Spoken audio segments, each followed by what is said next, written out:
നമസ്കാരം. മലയാള മനോരമയുടെ online education പ്ലാറ്റ്ഫോമായ Manorama Horizon entrepreneurship and innovation എന്ന വിഷയത്തെ ആസ്പദമാക്കി നടത്തുന്ന ഇന്നത്തെ ഈ ഒരു വെബ് സെമിനാറിലേക്ക് സ്വാഗതം.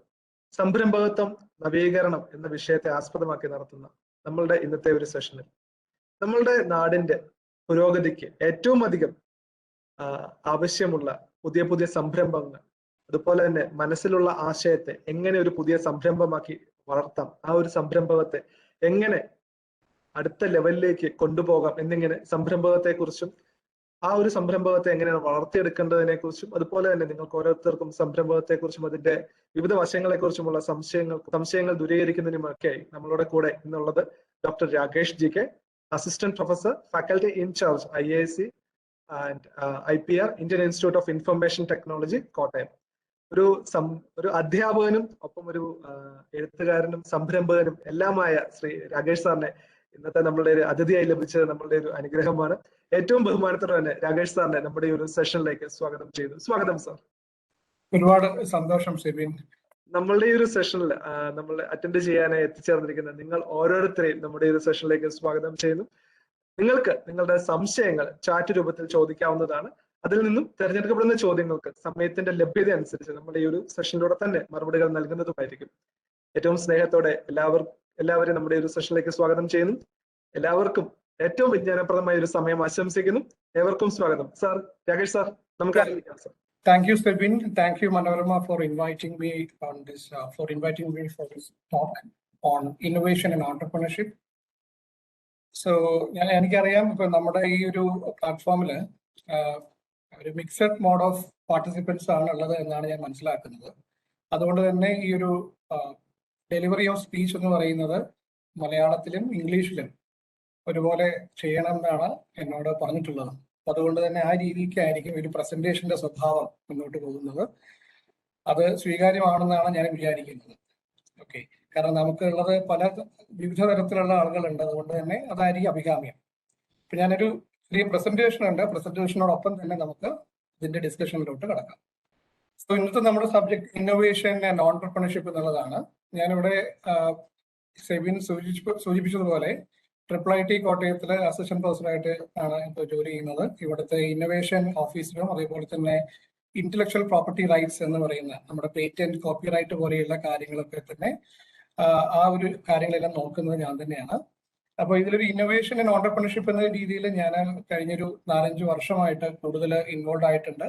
പല മേഖലകളിലും പേറ്റന്റ് ഫയലിംഗ്, അതേപോലെ തന്നെ സ്റ്റാർട്ടപ്പ് ഫൗണ്ടറായിട്ട് വർക്ക് ചെയ്തിട്ടുണ്ട്. അതേപോലെ തന്നെ നമ്മുടെ പല ഈവന്റ് കോൺടെസ്റ്റിലും ഇപ്പൊ AICTE പോലെയുള്ള അല്ലെങ്കിൽ MHRD പോലെയുള്ള സ്ഥാപനങ്ങൾ നടത്തുന്ന ഒരുപാട് സോഷ്യൽ ഇന്നോവേഷൻ കോൺടെസ്റ്റിലൊക്കെ തന്നെ ഫൈനലിസ്റ്റ് ആയിട്ടൊക്കെ വന്നിട്ടുണ്ട്. അപ്പൊ അതൊക്കെയാണ് എൻ്റെ ഒരു എലിജിബിലിറ്റി ആയിട്ട് ഞാൻ ഈ ഒരു ടോക്കിലേക്ക് കാണുന്നത്. ഓക്കെ, അപ്പൊ നമുക്കറിയാം ഈ ഒരു കാലഘട്ടത്തില് ഇപ്പൊ നമ്മുടെ ഇപ്പോൾ വർക്ക് ചെയ്യുന്ന IIIT കോട്ടയം, ഞാൻ അതിന് മുമ്പ് 2 വാക്ക് നമ്മുടെ കോളേജിനെ കുറിച്ച് പറയാം. അപ്പൊ ഇവിടെ IIIT കോട്ടയം ഇവിടെ 2015 നമ്മളിവിടെ വരുന്നത്. നാഷണൽ ഇമ്പോർട്ടൻസ് ഉള്ള ഇൻസ്റ്റിറ്റ്യൂഷൻ ആണ്. നമ്മുടെ കോഴിക്കോട് NIT ഒക്കെ പോലെ തന്നെ.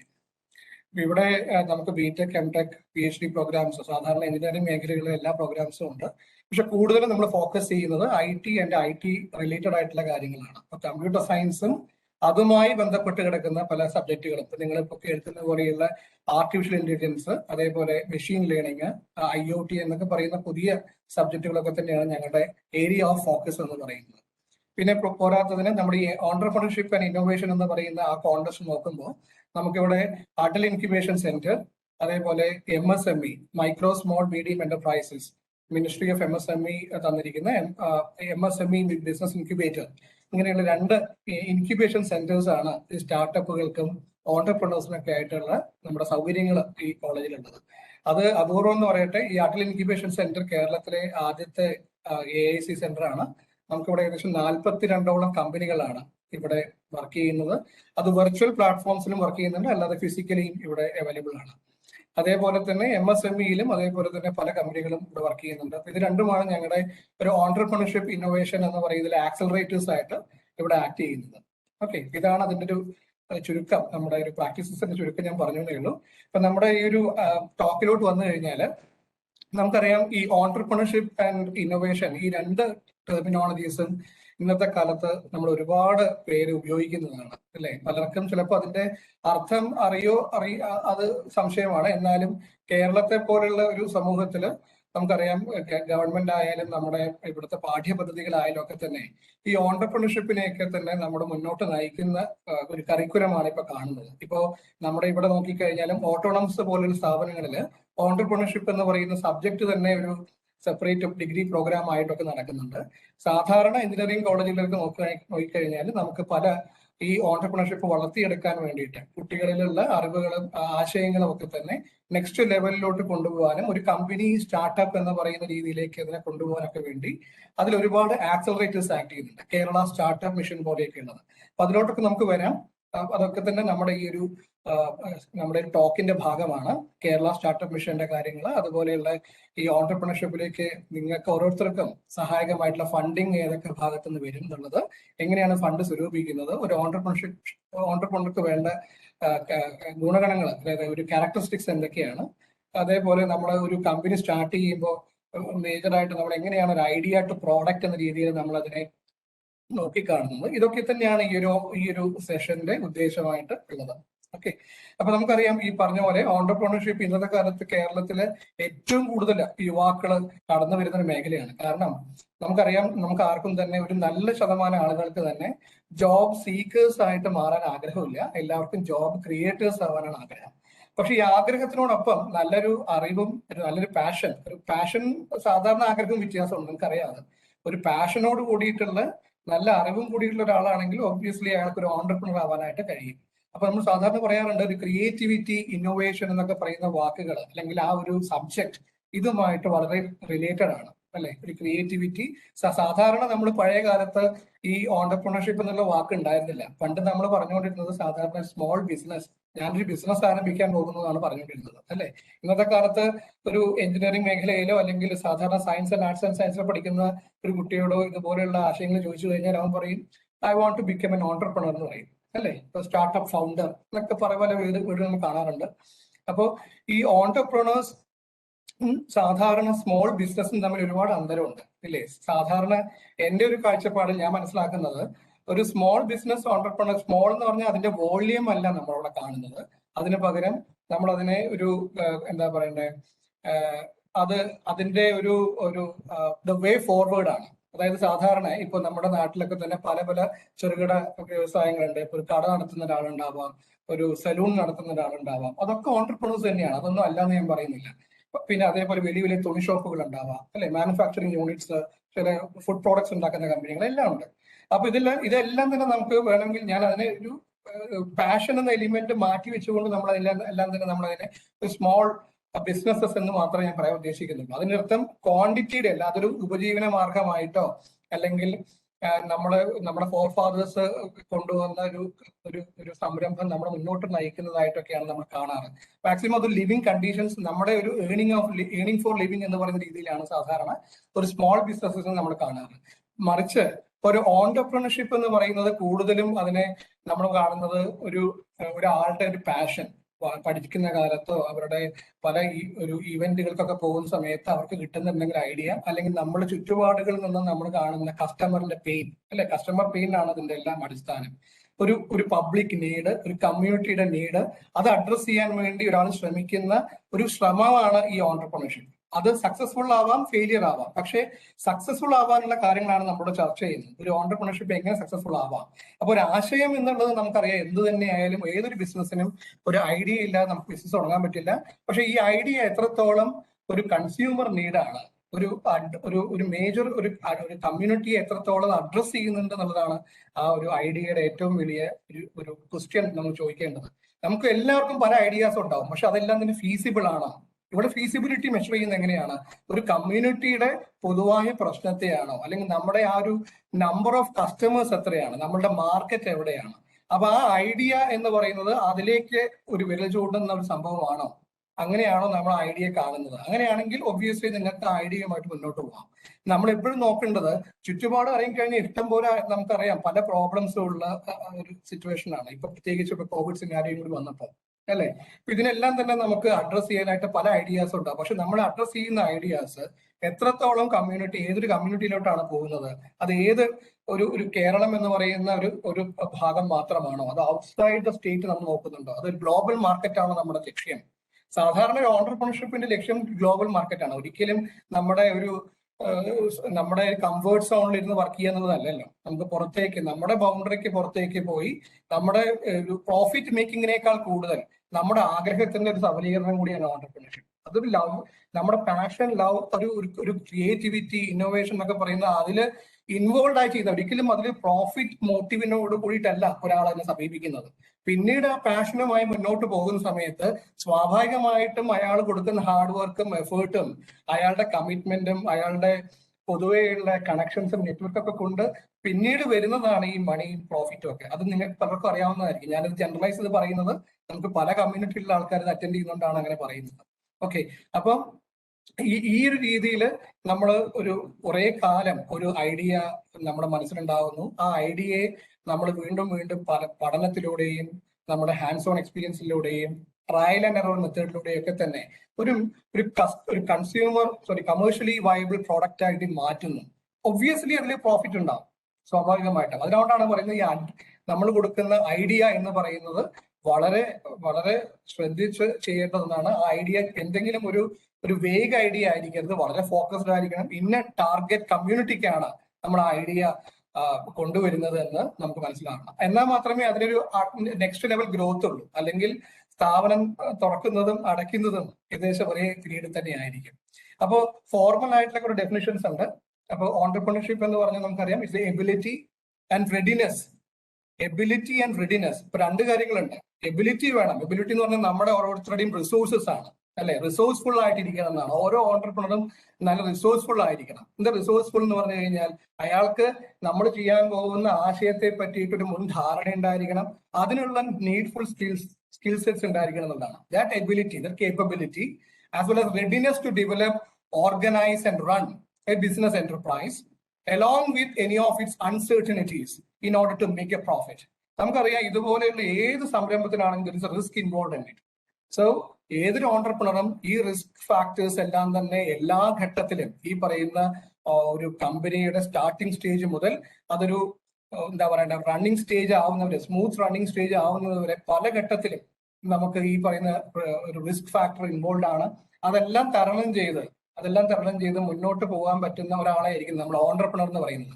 അതുകൊണ്ട് ഓണ്ടർപ്രണേഴ്സ് ഒക്കെ തന്നെ ഇന്നത്തെ കാലത്ത് നമ്മൾ പറയാറ് ചേഞ്ച് മേക്കേഴ്സ് എന്നാണ്, അല്ലെ? സാധാരണക്കാരെ പോലെ ചിന്തിക്കാതെ അതിലപ്പുറത്തേക്ക് ഒരു ഹെഡ് ഓഫ് ടൈം ചിന്തിക്കുന്ന ഒരാളാണ് ഓണ്ടർപ്രണർ. അല്ലാതെ നാളത്തെയോ മറ്റന്നാളത്തെയോ അല്ലെങ്കിൽ ഒരു ഷോർട്ട് ടേം ഗോളുമായിട്ട് ഇറങ്ങുന്ന ഒരാളല്ല ഓണ്ടർപ്രണർ. അതാണ് ഞാൻ പറഞ്ഞത്. ഷോർട്ട് ടേം ഗോളുമായിട്ട് എപ്പോഴും പോകുന്ന ഒരാള് സ്വാഭാവികമായിട്ടും നമ്മളൊരു സ്മോൾ ബിസിനസ്സിനെ പറയാറുള്ളൂ. ഓണ്ടർപ്രണർ എപ്പോഴും പോകുന്നത് ലോങ് ടേം പ്ലാനിലോട്ടാണ്. അയാളുടെ വിഷൻ എന്ന് പറയുന്നത് അവിടെ ലീഡർഷിപ്പ് ആണ്, അല്ലെ? കുറെ ആളുകളെ ഗൈഡ് ചെയ്ത് നെക്സ്റ്റ് ഒരു 10-20 വർഷത്തേക്ക് ഇങ്ങനെ ആയിരിക്കണം, നമ്മുടെ മാർക്കറ്റ് ഇതാണ്, നമ്മുടെ കമ്പനി ഇതുപോലെ വളരണം. അതിലൂടെ രാജ്യവും നമുക്കറിയാം, ഏതൊരു ഓണ്ടർപ്രണർഷിപ്പിലൂടെയും വളരുന്നത് ഒരു സമൂഹമാണ് വളരുന്നത്, അല്ലെ? ഒരു സമൂഹമാണ്. അതുകൊണ്ടാണ് നമ്മൾ സോഷ്യോ എക്കണോമിക് ഡെവലപ്മെന്റിനും കൂടി അതിന്റെ മേജർ ഔട്ട്കം ആയിട്ട്, ഓണ്ടർപ്രണർഷിപ്പിന്റെ മേജർ ഔട്ട്കം ആണ് അത്, ഒരു socio economic development of A country എന്ന് പറയുന്നത്. നമുക്കറിയാം, ഏറ്റവും കൂടുതൽ സ്റ്റാർട്ടപ്പിനെ പ്രോത്സാഹിപ്പിക്കുന്ന അല്ലെങ്കിൽ സ്റ്റാർട്ടപ്പുകൾ ഏറ്റവും കൂടുതൽ ഉള്ള ഒരു രാജ്യമായിട്ടാണ് ഫിൻലാൻഡ് നമ്മൾ കാണുന്നത്. അതിനോടൊപ്പം തന്നെ ഇപ്പോ വളരെ രീതിയിൽ മുന്നോട്ട് പോകുന്ന രാജ്യമാണ് നമ്മുടേത്. Make in India, digital India പോലെയുള്ള ഒരുപാട് ഇനീഷ്യേറ്റീവ്സ് നമുക്ക് വന്നു കഴിഞ്ഞു. പലതും വളരെ നന്നായിട്ട് നമ്മുടെ ഈ പറയുന്ന കോവിഡ് സിറ്റുവേഷനിലൊക്കെ തന്നെ ഡിജിറ്റൽ ഇന്ത്യ ഇനീഷ്യേറ്റീവിന്റെ പല കാര്യങ്ങളും നമ്മൾ അതിന്റെ പല ഓണ്ടർപ്രണേഴ്സ് വഴിയും നമ്മളത് അതിന്റെ ഔട്ട്കംസ് സ്വീകരിക്കേണ്ടായി. നമ്മൾ ഉപയോഗിക്കുന്ന ഗൂഗിൾ പേയും ഈ പറയുന്ന എല്ലാ തരത്തിലുള്ള ഫോൺ പേ അതുപോലെയുള്ള ട്രാൻസാക്ഷൻ, ഓൺലൈൻ ട്രാൻസാക്ഷൻ ആപ്സ് എല്ലാം തന്നെ ഇപ്പോഴാണ് നമുക്ക് അതിന്റെ ഉപയോഗമായിട്ട് തോന്നുന്നത് പലർക്കും, അല്ലെ? നമ്മളെല്ലാം തന്നെ ഇപ്പൊ പേടിഎം എന്ന് പറയുന്ന സ്ഥാപനമാണ് ആദ്യമായിട്ട് ഈ ഒരു ഡിജിറ്റൽ മണി എന്ന് പറയുന്ന കോൺസെപ്റ്റ് കൊണ്ടുവന്നത്. അത് അത്രത്തോളം ആ കാലഘട്ടത്തിൽ നമുക്കത് അത്ര സ്വീകാര്യമായി തോന്നിയില്ല. നമ്മൾ എപ്പോഴും അതിന്റെ കുറെ കൂടി ഇത് സെക്യൂരിറ്റി ഇഷ്യൂസ് അങ്ങനത്തെ കാര്യങ്ങൾ വേറെയുണ്ട്, ഞാൻ അതിനെക്കുറിച്ചൊന്നും അതിലേക്ക് പോകുന്നില്ല. പക്ഷെ എന്നാലും ആ ഈസിനെസ്, ഒരു മണി ട്രാൻസാക്ഷൻ ഡിജിറ്റൽ ആക്കാൻ പറ്റുമോ എന്നുള്ളൊരു ആശയം നമുക്ക് കുറച്ചു കാലങ്ങൾക്ക് മുമ്പ്, 5-8 വർഷങ്ങൾക്ക് മുമ്പ് അത് നമുക്ക് സ്വീകാര്യമായിരുന്നില്ല. അത് ആലോചിക്കാൻ പോലും പറ്റില്ലായിരുന്നു, അങ്ങനെയൊക്കെ കഴിയും. ഡിജിറ്റൽ ഗോൾഡ് ഉണ്ട് അല്ലേ, ഡിജിറ്റൽ ഗോൾഡ് ഉണ്ട്. അപ്പൊ ഇതെല്ലാം തന്നെ ഡിജിറ്റൽ ട്രാൻസാക്ഷനിലേക്ക് ഒരു മണി എന്ന് പറയുന്ന ഒരു ഫിസിക്കൽ എൻറ്റിറ്റി നമുക്ക് എങ്ങനെ ഡിജിറ്റൽ എൻറ്റിറ്റിയാക്കി മാറ്റാൻ പറ്റി, അത് തന്നെയാണ് ഒരു ഓൺടർപ്രണറിന്റെ ഒരു ഹെഡ് ഓഫ് ടൈം തിങ്കിങ് എന്ന് പറയുന്നത്. അതേപോലെ തന്നെ നമുക്കറിയാം ഊബർ പോലെയുള്ളത്, ഓല പോലെയുള്ളത്. അപ്പൊ ഊബർ, ഓല എന്നൊക്കെ പറയുന്ന കമ്പനികളുടെ പ്രത്യേകത നിങ്ങൾക്കറിയാം, അവരാരും തന്നെ ഒരു പ്രോഡക്റ്റും ഓൺ ചെയ്യുന്നില്ല. ഓൺ ചെയ്യാതെ തന്നെയാണ് അവർ ഓൺടർപ്രണേഴ്സ് ആയത് അല്ലെ. നമുക്ക് നോക്കിക്കഴിഞ്ഞാൽ ഊബർ ആയാലും ഇപ്പൊ നമ്മുടെ സൊമാറ്റോ പോലെയുള്ള ആപ്പ് ആയാലും ഒക്കെ തന്നെ നമ്മൾ ഇങ്ങനത്തെ ആശയങ്ങൾ ആലോചിച്ച് നോക്കും. ഓയോ റൂംസ്, ഇതെല്ലാം തന്നെ അവർക്ക് സ്വന്തമായൊരു പ്രോപ്പർട്ടി ഇല്ല, പക്ഷെ അവര് അറിയപ്പെടുന്നത് എന്തായിട്ടാണ്, ഈ പറയുന്ന ടാക്സി ടാക്സി സർവീസ് അല്ലെങ്കിൽ മൊബിലിറ്റി സർവീസ് ഓൺടർപ്രണേഴ്സ് ആയിട്ടാണ് ഓല, ഊബറിനെയൊക്കെ അറിയപ്പെടുന്നത്. പക്ഷെ അവരും തന്നെ ഓൺ ചെയ്യുന്നില്ല, പക്ഷെ അവർ അറിയപ്പെടുന്ന ആ രീതിയിലാണ്. അപ്പൊ ഇതുപോലെ ഹെഡ് ഓഫ് ടൈം അവർ ചിന്തിക്കുന്ന outside the box thinking, creativity, innovation എന്ന് പറയുന്ന ആ ആസ്പെക്റ്റിലാണ് ഈ ആളുകളൊക്കെ ചിന്തിച്ചത്. അതുകൊണ്ട് തന്നെയാണ് അവരുടെ കാര്യങ്ങളെല്ലാം തന്നെ ഇപ്പോഴും ഇത്രയും വർഷങ്ങൾ കഴിഞ്ഞാലും ശരി, നമ്മൾ ആ ഒരു ഇത് ഒരിക്കലും അതിന്റെ ചാം നഷ്ടപ്പെട്ടു പോകുന്നില്ല. നമ്മളെല്ലാം അതിന്റെ ഉപഭോക്താക്കളാണ്. നമ്മളിപ്പോ പറഞ്ഞിരിക്കുന്നത് ഇത് നോക്കി കാണാൻ പറ്റും. ഈ സ്ലൈഡിൽ തന്നെ നമ്മൾ ഒരുപാട് പേരുടെ സക്സസ്ഫുൾ ആയ ആളുകളെ കാണിക്കുന്നുണ്ട് അല്ലെ. ഓൺടർപ്രണർ എന്ന് പറഞ്ഞാൽ ഞാൻ പറഞ്ഞു കഴിഞ്ഞു already, who has the ability and the desire എന്നാണ് പറഞ്ഞത്, അല്ലാതെ ചുമ്മാ എന്തെങ്കിലും ഒരു ആഗ്രഹമല്ല. It's a desire to establish, administer and succeed in a startup venture along with risk entitled to it to make profits. Obviously profit making ഉണ്ട്, ഇല്ല എന്ന് പറയാം. നമ്മളെല്ലാവരും തന്നെ ഒരു സംരംഭം തുടങ്ങുന്നതിൽ കാശ് ആഗ്രഹിച്ചുകൊണ്ട് തന്നെയാണ്. പക്ഷേ ഒരു ഓൺടർപ്രണർക്ക് കാശിനേക്കാൾ മൂല്യമുള്ളത് അവന്റെ ഐഡിയ, അത് എത്രത്തോളം ഒരു ജനങ്ങളിലേക്ക് എത്തുന്നു, അതൊരു വലിയ കമ്പനിയായിട്ട് മാറുന്നു. ഒബ്വിയസ്ലി ആ ഒരു പ്രോസസ്സിലൂടെ നമ്മൾ കടന്നു പോകുമ്പോൾ മണി ഒബ്വിയസ്ലി കടന്നു വരുന്നതാണ്. അപ്പൊ പാഷന്റെ ഔട്ട്കം ആയിട്ടാണ് എപ്പോഴും ഒരു മണി അവിടെ വരുന്നത്. അല്ല, മണി ഒരു പ്രൈം ഒബ്ജക്റ്റീവ് ആയിട്ടല്ല ഒരു ഓൺടർപ്രണർ കാണുന്നത്. ഓക്കെ, അപ്പൊ അതിൽ സ്മോൾ ബിസിനസ് ഉണ്ടാവാം, ഒരു ഹോം ബിസിനസ് ഉണ്ടാവാം, മൾട്ടിനാഷണൽ കമ്പനി ബിസിനസ് ഉണ്ടാവാം. അതേപോലെ തന്നെ എല്ലാ റിസ്ക്കും ഏറ്റെടുത്തുകൊണ്ട്, ആ ഓൺടർപ്രണർഷിപ്പിൽ വരുന്ന എല്ലാ റിസ്ക്കും ഏറ്റെടുത്തുകൊണ്ട് മുന്നോട്ട് പോകുന്ന ഒരാൾ തന്നെയാണ് സാധാരണ ഓൺടർപ്രണർ നമ്മൾ പറയുന്നത്. സക്സസ്ഫുൾ ആയിട്ടുള്ള ഒരുപാട് പേരുണ്ട്. ഞാൻ എല്ലാവരുടെയും പേര് ഇതിലില്ല, ഒരു ലിസ്റ്റ് ഞാൻ കാണിച്ചു മാത്രം. ഇത് ഇന്റർനെറ്റിന് അവൈലബിൾ ആയിട്ടുള്ള ലിസ്റ്റ് ആണ്. അപ്പൊ അതിൽ നമ്മൾ ടോപ്പ് 10 എടുക്കുന്ന സമയത്ത് ഇന്ത്യയിൽ തന്നെ കാണുന്ന ഇപ്പൊ നമ്മുടെ നാട്ടിലുള്ള ബൈജു രവീന്ദ്രൻ അല്ലെ. ബൈജു നമുക്ക് എല്ലാവർക്കും അറിയാവുന്ന ആപ്പാണ് ബൈജൂസ്, എഡ്യൂക്കേഷൻ ലേണിംഗ് ആപ്പ്. ഒരുപാട് പേര് 1ാം ക്ലാസ് മുതലൊക്കെ നഴ്സറി സ്കൂൾസ് മുതൽ അങ്ങോട്ട് ഉപയോഗിക്കുന്നുണ്ട്. എന്താ മാറ്റം വന്നത്? നമ്മൾ എപ്പോഴും നിങ്ങൾ നോക്കി കാണാൻ പറ്റും, നമുക്ക് എപ്പോഴും ഒരു പരാതി പണ്ട് കാലത്ത് ഉണ്ടായിരുന്നത്, എല്ലാ മേഖലകളിലും മാറ്റങ്ങൾ ഉണ്ടായി. എഡ്യൂക്കേഷൻ സെക്ടറിൽ മാത്രം ഇപ്പോഴും നമ്മൾ പണ്ടത്തെ ഗുരുകുല സംവിധാനം തന്നെയാണ് മുന്നോട്ട് പോയിക്കൊണ്ടിരിക്കുന്നതായിരുന്നു ഒരു ആക്ഷേപം ഉണ്ടായിരുന്നു. നിങ്ങൾക്ക് പലർക്കും അറിയാം, നമ്മളത് പല വീഡിയോസിലൂടെയും പല സിനിമകളുടെ, ഹോളിവുഡ് സിനിമകളുടെ ഭാഗമായിട്ടൊക്കെ കണ്ടിട്ടുണ്ട്. അപ്പൊ അതില് നോക്കിക്കഴിഞ്ഞാൽ ഇപ്പൊ ബൈജു രവീന്ദ്രൻ എന്ന് പറയുന്നത് അതൊരു എന്താ പറയണ്ട, ഒരു പാത്ത് ബ്രേക്കിംഗ് ആയിട്ടുള്ള ഒരു ഇന്നോവേഷൻ ആണ് കൊണ്ടുവന്നത് തന്നെ പറയാം അല്ലെ. ഒരു ആപ്പിലൂടെ കുറെ കുട്ടികൾക്ക്, ഒരുപാട് രാജ്യത്തും പുറത്തുമുള്ള കുട്ടികൾക്ക് പല വിഷയങ്ങളും വളരെ എളുപ്പത്തിൽ മനസ്സിലാവുന്ന രീതിയിൽ പുതിയ മോഡേൺ ടെക്നോളജി, നമുക്കറിയാം ഓഗ്മെന്റഡ് റിയാലിറ്റി, വെർച്വൽ റിയാലിറ്റി ഒക്കെ പോലെയുള്ള പുതിയ ടെക്നോളജീസ് വഴി അദ്ദേഹം കൊടുക്കുന്നു. ഇത് ഉണ്ടായിരുന്നെന്ന് ചോദിച്ചു കഴിഞ്ഞാൽ AR VR എന്ന് പറയുന്ന കോൺസെപ്റ്റ് ഉണ്ട്, പക്ഷെ അതൊരു എഡ്യൂക്കേഷണൽ പ്ലാറ്റ്ഫോമിലോട്ട് കൊണ്ടുവന്ന് അത് ഇങ്ങനെ ഡെലിവർ ചെയ്യാൻ പറ്റും എന്നുള്ളത് അദ്ദേഹത്തിന്റെ വിജയം തന്നെയാണ് അല്ലേ. അപ്പൊ അത് നമുക്ക് അഭിമാനിക്കാവുന്ന കാര്യമാണ്. കേരളത്തിന്റെ കണ്ണൂർ ഭാഗത്തുള്ള ഒരു സ്ഥലത്ത് നിന്ന്, വളരെ ഇന്ത്യയിലെ സ്ഥലത്ത് നിന്ന് ഇങ്ങനെ ഒരു ആശയമായി കൊണ്ടുവന്ന ആള്. അതും നമുക്ക് ഏറ്റവും പറയേണ്ടത് ബൈജു എന്ന് പറയുന്ന പേര് ഇത്രയും ഇന്റർനാഷണൽ ആക്കിയ ഒരാളാണ് അല്ലെ. നമ്മൾ സാധാരണ ബൈജു ഇപ്പൊ അങ്ങനെയുള്ള പേരുകളെല്ലാം തന്നെ നമ്മൾ കാണുന്നത് സാധാരണ നാടൻ പേരുകളായിട്ടാണ്. ആ നാടൻ പേരുകളെ പോലും അദ്ദേഹം അത് വെച്ചുകൊണ്ട് തന്നെ ഒരു ഇന്റർനാഷണൽ മാർക്കറ്റ് അതിനുണ്ടാക്കി എന്നുള്ളതാണ് അദ്ദേഹത്തിന്റെ വിജയം. അതേപോലെ തന്നെ നമ്മൾ പോയിക്കഴിഞ്ഞാൽ നമ്മുടെ ഫ്ലിപ്കാർട്ടിന്റെ ബിന്നി ബൻസാൽ, സച്ചിൻ ബൻസാൽ പോലെയുള്ള ആൾക്കാർ, നിങ്ങൾക്കറിയാം കഴിഞ്ഞ 2017 വാൾമാർട്ട് അവരെ സ്വീകരിച്ചത് അല്ലെ. ഒരു ഏകദേശം എനിക്ക് തോന്നുന്നു 77% ഷെയർസ് ആണ് വാൾമാർട്ട് വാങ്ങിയത്. അപ്പൊ അതൊരു സക്സസ്ഫുൾ സംഭവം. 2009 വെറും 10 ലക്ഷത്തിന്റെ മൂലധനവുമായിട്ട് ഫ്ലിപ്കാർട്ട് പോലെയുള്ള ഒരു കമ്പനി വന്നത്. നിങ്ങൾക്ക് ആലോചിച്ചറിയാൻ പറ്റും, അതിലൊരു ആശിഷ് ഗുപ്ത എന്ന് പറയുന്ന ഒരാള് ഏകദേശം 10 ലക്ഷം മൂലധനം കൊടുത്തിട്ടാണ് ഈ കമ്പനി വളർന്നത്. പിന്നീട് അത് ഏകദേശം 1,80,000 കോടി രൂപയ്ക്കാണ് ഈ പറയുന്ന നമ്മുടെ വാൾമാർട്ട് വാങ്ങിയത്. അതിൽ ഈ ആശിഷ് ഗുപ്തയുടെയും കൂടി ഷെയർസ് ഉണ്ടായിരുന്നു എന്നുള്ളത് മനസ്സിലാക്കണം. അപ്പൊ അന്നത്തെ 10 ലക്ഷത്തിന്റെ മൂലധനം അദ്ദേഹത്തിന് തിരിച്ചു കിട്ടിയത് ഏകദേശം 190-200 കോടി ആയിട്ടാണ് തിരിച്ചു കിട്ടിയത്. അപ്പം മനസ്സിലാക്കേണ്ടത് നമ്മുടെ ആ ഒരു കാഴ്ചപ്പാട്, നമ്മൾ എപ്പോഴും ഒരു ഓണ്ടർപ്രണർ ചിന്തിക്കേണ്ട രീതിയെ പറ്റിയിട്ടാണ് ഇവിടെ സംസാരിക്കുന്നത്. നമ്മൾ ഒരു ഹെഡ് ഓഫ് ദ ടൈം, ഒരു ഔട്ട്സൈഡ് ദ ബോക്സ് തിങ്കിങ് എന്ന് പറയുന്ന രീതിയിൽ ഒരിക്കലും ഒരു പാറ്റേൺ തിങ്കിങ് അല്ല. നമുക്ക് പലർക്കും പാറ്റേൺ തിങ്കിങ് ഉണ്ട് അല്ലേ? നമ്മൾ ഒരാൾ പ്രൊഡക്റ്റ് ഉണ്ടാക്കി കഴിഞ്ഞാൽ അതേ പ്രൊഡക്റ്റിന്റെ ഒരു 10 എണ്ണം വേറെ വരും ഇല്ലേ? അപ്പൊ ഒരു പാറ്റേൺ തിങ്കിങ് ആണ്. നമ്മുടെ ക്ലാസ്സിൽ ചോദ്യം ചോദിക്കുന്ന പോലെയാണ്. ഒരു കുട്ടി ഉത്തരം പറഞ്ഞു കഴിഞ്ഞാൽ ആ കുട്ടിയുടെ ഉത്തരത്തിന് അനുസൃതമായിട്ടുള്ള കുറെ ഉത്തരങ്ങളായിരിക്കും ബാക്കിയുള്ള കുട്ടിയോട് പറയുക. അപ്പൊ അതൊരു സാധാരണ ഈ പറഞ്ഞ പാറ്റേൺ തിങ്കിങ് എന്ന് പറയാം. അപ്പൊ പാറ്റേൺ തിങ്കിങ് ബ്രേക്ക് ചെയ്ത് കുറെ കൂടി ഇന്നോവേറ്റീവ് ആയിട്ടുള്ള ക്രിയേറ്റീവ് തിങ്കിങ് ആണ് എപ്പോഴും ഒരു ഓണ്ടർപ്രണർക്ക് വേണ്ടത്. ഒരു ഇന്നോവേഷൻ പ്ലസ് ക്രിയേറ്റീവ് തിങ്കിങ് ആണ് ആക്ച്വലി ഒരു ഓണ്ടർപ്രണർ എന്ന് പറയുന്നത്. പല ടൈപ്പ് ഓഫ് ഓണ്ടർപ്രണർഷിപ്പ് ഉണ്ട്. നമുക്കറിയാം, അതിൽ സ്മോൾ ബിസിനസ് ഉണ്ട്, ഒരു സ്കെയിലബിൾ സ്റ്റാർട്ടപ്പ് ഓണ്ടർപ്രണർഷിപ്പ് ഉണ്ട്, ലാർജ് കമ്പനി ഓണ്ടർപ്രണർഷിപ്പ് ഉണ്ട്, സോഷ്യൽ ഓണ്ടർപ്രണർഷിപ്പ് ഉണ്ട്. അപ്പൊ ചില ഈ പറയുന്ന ടൈപ്പിൽ തന്നെ എന്താണ്, ഇപ്പൊ സോഷ്യൽ ഓണ്ടർപ്രണർഷിപ്പ് എടുത്തു കഴിഞ്ഞാൽ അവരാരും തന്നെ ഒരു മണി മോട്ടീവ് ആയിട്ടല്ല അതിലേക്ക് ഇറങ്ങുന്നത്.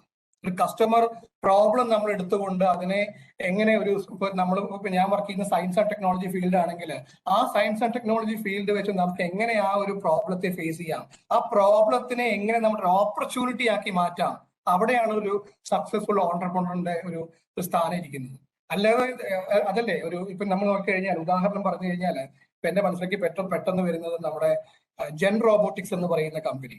നിങ്ങൾക്ക് പലർക്കും അറിയായിരിക്കും ജെൻ റോബോട്ടിക്സ്. MES എഞ്ചിനീയറിംഗ് കോളേജിലെ 4ാം വർഷ വിദ്യാർത്ഥികൾ ഒരു 2013-14 എനിക്ക് തോന്നുന്നു, അന്നാണ് അവര് ഈ ഒരു ആശയം, 13 ശേഷം വ്യക്തമല്ല ഇയർ, ആ സമയത്താണ് ഇവരൊരു ആശയവുമായിട്ട് വരുന്നത്. പക്ഷെ അന്നത്തെ ആശയം വലിയ ഒരു പറയുന്ന ഒരു മോഡൽ, ഒരു ബിസിനസ് മോഡൽ അല്ലാത്തത് കൊണ്ട് അവർക്ക് എല്ലാവർക്കും തന്നെ ഒരു പ്ലേസ്മെന്റ്, അവരുടെ കോളേജ് പ്ലേസ്മെന്റ് സ്വീകരിച്ച് അവർക്ക് പോകേണ്ടി വന്നു. പിന്നീട് വീണ്ടും അവർ അവിടെ ഇരുന്നു കൊണ്ട് ഈ ഓണ്ടർപ്രണർക്ക് ഒരിക്കലും നമുക്ക് ഈ പറഞ്ഞ പോലെ ഒരു ജോബ് എന്താണ് ഒരാളുടെ അണ്ടറിൽ ഒരിക്കലും ജോലി ചെയ്യാൻ കഴിയില്ല എന്നുള്ളത് വാസ്തവമാണ്. അതുകൊണ്ട് തന്നെ അവരെന്ത് ചെയ്തു, അവര് ഈ പറയുന്ന ജോലികളെല്ലാം നല്ല സമ്പത്തുള്ള ജോലികളെല്ലാം, സമ്പാദിക്കുന്ന ജോലികളെല്ലാം ഒഴിവാക്കിക്കൊണ്ട് വീണ്ടും ഒരുമിച്ചു അവർ ജെൻ റോബോട്ടിക്സ് എന്ന് പറയുന്ന ഒരു കോൺസെപ്റ്റ് കമ്പനി കൊണ്ടുവന്നു. അവർക്ക് ആശയം കിട്ടിയത് എവിടെ നിന്നാണ്? കോഴിക്കോട്, നിങ്ങൾക്കറിയാം, കോഴിക്കോട് മാൻഹോൾ ഒരു അപകടം ഉണ്ടായി. പോയിസണസ് ഗ്യാസ് സൃഷ്ടിച്ച് ഒരു ഓട്ടോ ഡ്രൈവർ മരിക്കുകയുണ്ടായി. ആ ഒരു ഐഡിയയിൽ നിന്നാണ് ഒരു അതിനുശേഷം നമുക്കറിയാം പല സ്ഥലങ്ങളിലും ട്രിവാൻഡ്രത്തും അവിടെ ഇവിടെയൊക്കെ നമ്മൾ സാധാരണ ബംഗാളീസ് അവരാണ് അതൊക്കെ ക്ലീൻ ചെയ്യുന്നത്, മാൻഹോൾസ് ക്ലീൻ ചെയ്യുന്നത് കാണാറുണ്ട്. അപ്പൊ ഈ പോയിസണസ് ഗ്യാസ് സൃഷ്ടിച്ചുകൊണ്ട് പല അപകടങ്ങളും ലോകത്ത് പല സ്ഥലങ്ങളിലും ഉണ്ടായിട്ടുണ്ട്. ആ ഒരു ഐഡിയയാണ് അവര് ഈ പറയുന്ന ജെൻ റോബോട്ടിക്സ് എന്ന് പറയുന്ന കമ്പനിയിലേക്ക് കൊണ്ടുവന്നത്. കുറെ കൂടി അവര് ഈ പറയുന്ന ഒരു ഇൻഡസ്ട്രിയൽ എക്സ്പീരിയൻസ് ഒക്കെ ആയപ്പോൾ അവർക്ക് കുറച്ചുകൂടി നന്നായിട്ട് ഒരു ബിസിനസ് മോഡൽ ഉണ്ടാക്കാൻ പറ്റി. ഓക്കെ, അപ്പൊ നമുക്ക് ഈ പറയുന്ന ഐഡിയ അതുപോലെ ഇരിക്കാൻ പറ്റില്ല. നമുക്ക് അതിനെ നെക്സ്റ്റ് സ്റ്റേജിലോട്ട് പോകുന്ന സമയത്ത് ഒരു ബിസിനസ് മോഡൽ വേണം. അതിനെ കുറെ കൂടി നമുക്ക് ഇൻവെസ്റ്റേഴ്സിനെ അട്രാക്ട് ചെയ്യാൻ പറ്റുന്നത് ബിസിനസ് മോഡൽ വഴിയാണ് അല്ലെ? നമുക്കൊരു ഫണ്ടിങ് വേണം. ഒരു സ്ഥാപനം ആരംഭിക്കണമെങ്കിൽ ഒരു ഫണ്ടിങ് വേണം. തുടക്കത്തിൽ നമുക്ക് ആ ഫണ്ടിങ് കിട്ടാൻ പോകുന്നത് നമ്മുടെ സ്വന്തക്കാരിൽ നിന്നോ നമ്മുടെ വീട്ടുകാരിൽ നിന്നോ ഫ്രണ്ട്സിൽ നിന്നോ ഒക്കെ ആയിരിക്കും നമ്മുടെ മൂലധനം എന്ന് പറയുന്നത്. വളരെ കുറച്ചേ ഉണ്ടാവുള്ളൂ. പക്ഷെ as the company grows up, scales up, we need to get some investors അല്ലെ? ആ ഇൻവെസ്റ്റേഴ്സിനെ കൺവിൻസ് ചെയ്യുന്നത് വേണം. നമുക്കൊരു ബിസിനസ് മോഡൽ വേണം. ആ ബിസിനസ് മോഡലിൽ ഒരാൾ നമുക്കറിയാം, നമ്മളൊരാളും 10 രൂപ വെറുതെ ഇൻവെസ്റ്റ് ചെയ്യില്ല. നമ്മൾ നോക്കുന്നത് 10 എപ്പം 40 ആകും അല്ലെങ്കിൽ 50 ആകും നോക്കിയിട്ടാണ് നമ്മൾ ഓരോരുത്തരും ഇൻവെസ്റ്റ് ചെയ്യാൻ പോകുന്നത് അല്ലെ? പ്രത്യേകിച്ച് മലയാളികളാണ് സമയത്ത് ഒരിക്കലും നമ്മൾ അങ്ങനെ അതിലൊന്നും പോയി ചാടാറില്ല. അപ്പൊ അതുകൊണ്ട് തന്നെ ഈ ഒരു ഇൻവെസ്റ്റേഴ്സിനൊക്കെ തന്നെ നമ്മൾ അട്രാക്ട് ചെയ്യുന്നത് എന്ത് വേണം? നല്ലൊരു ബിസിനസ് മോഡൽ വേണം. ആ ഐഡിയ എന്ന് പറയുന്നതാണ് ഞാൻ നേരത്തെ പറഞ്ഞത്, ഒരു മാസ് കമ്മ്യൂണിറ്റിയെ അട്രാക്ട് ചെയ്യുന്ന ഒരു ഐഡിയയാണോ നിങ്ങൾ കൊണ്ടുവരുന്നത്? അതിൽ ഈ പറയുന്ന ഇൻവെസ്റ്റർ എന്ന് പറയുന്ന ആൾക്ക് എത്രത്തോളം അതിൽ എക്സ്പീരിയൻസ് ഉണ്ട്? കാരണം ഒരു പ്രോപ്പർ മാച്ച് ഉണ്ടായി കഴിഞ്ഞാൽ മാത്രമേ നമുക്ക് പെട്ടെന്ന് ഈ പറയുന്ന ഇൻവെസ്റ്റേഴ്സിനെ കൺവിൻസ് ചെയ്യിക്കാൻ കഴിയും. ഓക്കെ, അപ്പൊ ആ കാര്യങ്ങൾ ഞാൻ പിന്നീട് വരാം. ഇപ്പൊ സോഷ്യൽ ഓണ്ടർപ്രണർഷിപ്പ് എന്ന് പറയുന്നത് ഇതുപോലെയുള്ള കമ്മ്യൂണിറ്റി, പൊതുവെ നമ്മുടെ ചുറ്റുപാടുമുള്ള കമ്മ്യൂണിറ്റി ഫേസ് ചെയ്യുന്ന ചില ചലഞ്ചിങ് ആയിട്ടുള്ള പ്രോബ്ലംസ് ആണ്. ആ പ്രോബ്ലത്തിന് നമുക്ക് എങ്ങനെയാണ് നമ്മുടെ ഒരു സൊല്യൂഷൻ ഉണ്ടാക്കി കൊടുക്കാൻ പറ്റുക, ആ ഒരു പ്രോബ്ലത്തിനെ എങ്ങനെ അഡ്രസ് ചെയ്യും, അവിടെയാണ് സോഷ്യൽ ഓണ്ടർപ്രണർഷിപ്പിന്റെ റോൾ ഇരിക്കുന്നത്. അപ്പൊ അവരൊരിക്കലും ഒരു മണി മോട്ടീവ് ആയിട്ടല്ല അതിലോട്ട് ഇറങ്ങുന്നത്. ഓക്കെ, രണ്ടാമത്തെ ഇപ്പൊ ആദ്യത്തെ ഞാൻ പറഞ്ഞു കഴിഞ്ഞു സ്മോൾ ബിസിനസ് എന്താണെന്നുള്ളത്. സ്കെയിലബിൾ സ്റ്റാർട്ടപ്പ് ഓണ്ടർപ്രണർഷിപ്പ് എന്ന് പറയുന്നത് നിങ്ങൾക്ക് അറിയാം. സ്കെയിലബിൾ എന്ന് പറഞ്ഞാൽ തന്നെ നമുക്ക് എന്ത് വേണം? നമുക്കൊരു 1, 2 സ്കെയിലബിൾ ആയിട്ട് കണക്കാക്കാൻ പറ്റില്ല. അതിന് 1, 2, 3 എന്ന് പറയുന്നതെല്ലാം തന്നെ ഇനോർഗാനിക് ഗ്രോത്ത് എന്ന് നമ്മൾ പറയാറ്. Inorganic growth. ഓർഗാനിക് ഗ്രോത്തിലോട്ടാണ് നമ്മൾ പോകേണ്ടത്. എങ്ങനെ ഓർഗാനിക് ഗ്രോത്തിലോട്ട് പോവുക? 4, 16 ആവുക, 16, 64 ആവുക. ആ രീതിയിലാണ് സ്കെയിലബിലിറ്റി എന്ന് പറയുന്നത്. അപ്പോൾ ഒരു കമ്പനി ഒരു വർഷം നിന്നിട്ട് തുടക്കത്തിൽ നിങ്ങളായിരിക്കും ആ കമ്പനിയുടെ എന്താണ് ഒരു സ്റ്റാർട്ടപ്പ് ഫൗണ്ടർ, സാധാരണ എപ്പോഴും അങ്ങനെയാണ്, 1-2 പേരുണ്ടാവും. ഇവര് തന്നെയായിരിക്കും രാവിലെ പോകുന്നതും കമ്പനി തുറക്കുന്നതും കമ്പനി പൂട്ടുന്നതും ഈ പറയുന്ന പോലെയുള്ള മാർക്കറ്റിംഗ് കാര്യങ്ങൾ എടുക്കുന്നതും കസ്റ്റമർ റിലേഷൻഷിപ്പ് മാനേജ് ചെയ്യുന്നതും ഒക്കെ തന്നെ. സ്റ്റേജ് 1 അങ്ങനെ ആയിരിക്കാം, അതൊരു എപ്പോഴും അങ്ങനെ തന്നെ ആയിരിക്കും. പിന്നീട് നമ്മൾ ഈ പ്രോസസ്സിലൂടെയൊക്കെ പോയി കഴിഞ്ഞ് അടുത്ത ലെവലിലോട്ട് പോകുന്ന സമയത്ത് നമ്മൾ കുറെ കൂടി സ്കെയിലബിൾ ആവണം. സ്കെയിലബിൾ നമ്മൾ കൂടുതൽ എംപ്ലോയീസ് വരണം. നമ്മൾ ഒരാൾ 1 മാൻ ഷോ അല്ല അവിടെ എല്ലാവർക്കും ഇൻഡിപെൻഡന്റ് റോൾസ് ഉണ്ട്, റെസ്പോൺസിബിലിറ്റീസ് ഉണ്ട്. അതിൽ ഓരോരുത്തരും അക്കൗണ്ടബിളും ആണ് അവിടെ ഉണ്ടായിരുന്ന സക്സസിനും ഫെയിലിയേഴ്സിനും. അപ്പൊ അങ്ങനെയുള്ള ഒരു നെക്സ്റ്റ് ലെവലിലോട്ടുള്ള ഗ്രോത്തിനെയാണ് നമ്മൾ സാധാരണ സ്കെയിലബിൾ സ്റ്റാർട്ടപ്പ് ഓൺടർപ്രണർഷിപ്പ് എന്ന് പറയുന്നത്. സാധാരണ ഞാൻ മനസ്സിലാക്കുന്നത്, എന്റെ ഒരു കാഴ്ചപ്പാടിൽ ഏതൊരു സ്ഥാപനവും ഈ സോഷ്യൽ ഓൺടർപ്രണർഷിപ്പ് മാറ്റിവെച്ചുകൊണ്ട് ബാക്കി എല്ലാം തന്നെ സ്കെയിലബിൾ ആണ്. നെക്സ്റ്റ് ലെവലിലേക്ക് നമ്മൾ പോകേണ്ടതാണ്. നെക്സ്റ്റ് ലെവലിലേക്ക് പോയില്ലെങ്കിൽ അത് സക്സസ്ഫുൾ എന്ന് പറയാൻ പറ്റില്ല. കാരണം അൾട്ടിമേറ്റ്ലി എല്ലാ ബിസിനസ്സും സക്സസ് ആവുന്നത് എപ്പോഴാണ്? ഞാൻ മനസ്സിലാക്കിയെടുത്തോളം ഇത് കുറെ കാലങ്ങൾ കഴിഞ്ഞ് നിങ്ങളുടെ കമ്പനി നിങ്ങൾക്ക് വിൽക്കാൻ പറ്റുകയാണെങ്കിൽ അത് നിങ്ങൾ സക്സസ് ആണ്.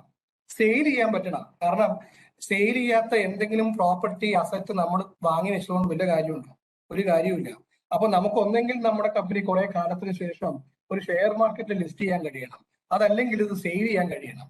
അപ്പൊ ഈ 2 കാര്യങ്ങൾ ചെയ്താൽ മാത്രമേ നമ്മുടെ ഐഡിയ വർക്ക്ഡ് ഔട്ട് ആയി എന്ന് പറയാൻ പറ്റുള്ളൂ. ഇപ്പൊ ഫ്ലിപ്കാർട്ട് തന്നെ 77% വാൾമാർട്ട് വാങ്ങി എന്ന് പറയുമ്പോൾ ഫ്ലിപ്കാർട്ടിൽ നിങ്ങൾ മനസ്സിലാക്കണം എത്രയോ കോടി രൂപ, എക്സാക്ട് കണക്കറിയാത്തതുകൊണ്ടാണ് പറയാത്തത്, എത്രയോ കോടി രൂപ അവർക്ക് നഷ്ടത്തിലായ സമയത്താണ് വാൾമാർട്ട് 77% ഇത് വാങ്ങുന്നതെന്ന് ആലോചിക്കണം. അപ്പൊ എന്തുകൊണ്ടായിരിക്കും അത് വാങ്ങിയത്? അതിന്റെ വാല്യൂ ഓഫ് ദ ടൈം. ഈ സമയത്തെ അതിന്റെ വാല്യൂ, അത് ഇനി അങ്ങോട്ട് പോകും തോറും അത് ഇങ്ങനെ ആവാം. അത് നമ്മൾ അതിനെ കുറെ കൂടി ഒരു പെർസെപ്ഷണൽ വ്യൂ ഉണ്ട് അല്ലെ, കുറെ കൂടി നെക്സ്റ്റ് ലെവലിലേക്ക് പോകുന്ന സമയത്ത് ഇതിനൊരിക്കലും വേറൊരു കോട്ടവും പറ്റില്ല എന്നുള്ള വിശ്വാസത കൊണ്ടാണ് അത് വാങ്ങിയത്. അപ്പൊ അതുകൊണ്ട് തന്നെ നമ്മൾ എപ്പോഴും ഓൺടർപ്രണേഴ്സ് ഹെഡ് ആയിട്ട് ചിന്തിക്കുന്ന ആളായിരിക്കണം. ഒരു കമ്മ്യൂണിറ്റിക്ക് വേണ്ടി ഉള്ള പ്രോബ്ലം ആയിരിക്കണം എപ്പോഴും അഡ്രസ് ചെയ്യേണ്ടത്. പിന്നെ പ്രധാനമായിട്ടും ഈ ഓൺടർപ്രണേഴ്സിന്റെ ക്യാരക്ടറിസ്റ്റിക്സ് പറയുമ്പോൾ പല കാര്യങ്ങളും നമ്മൾ പറയാറുണ്ട്. അതായത് ആദ്യത്തത് ability to take a risk.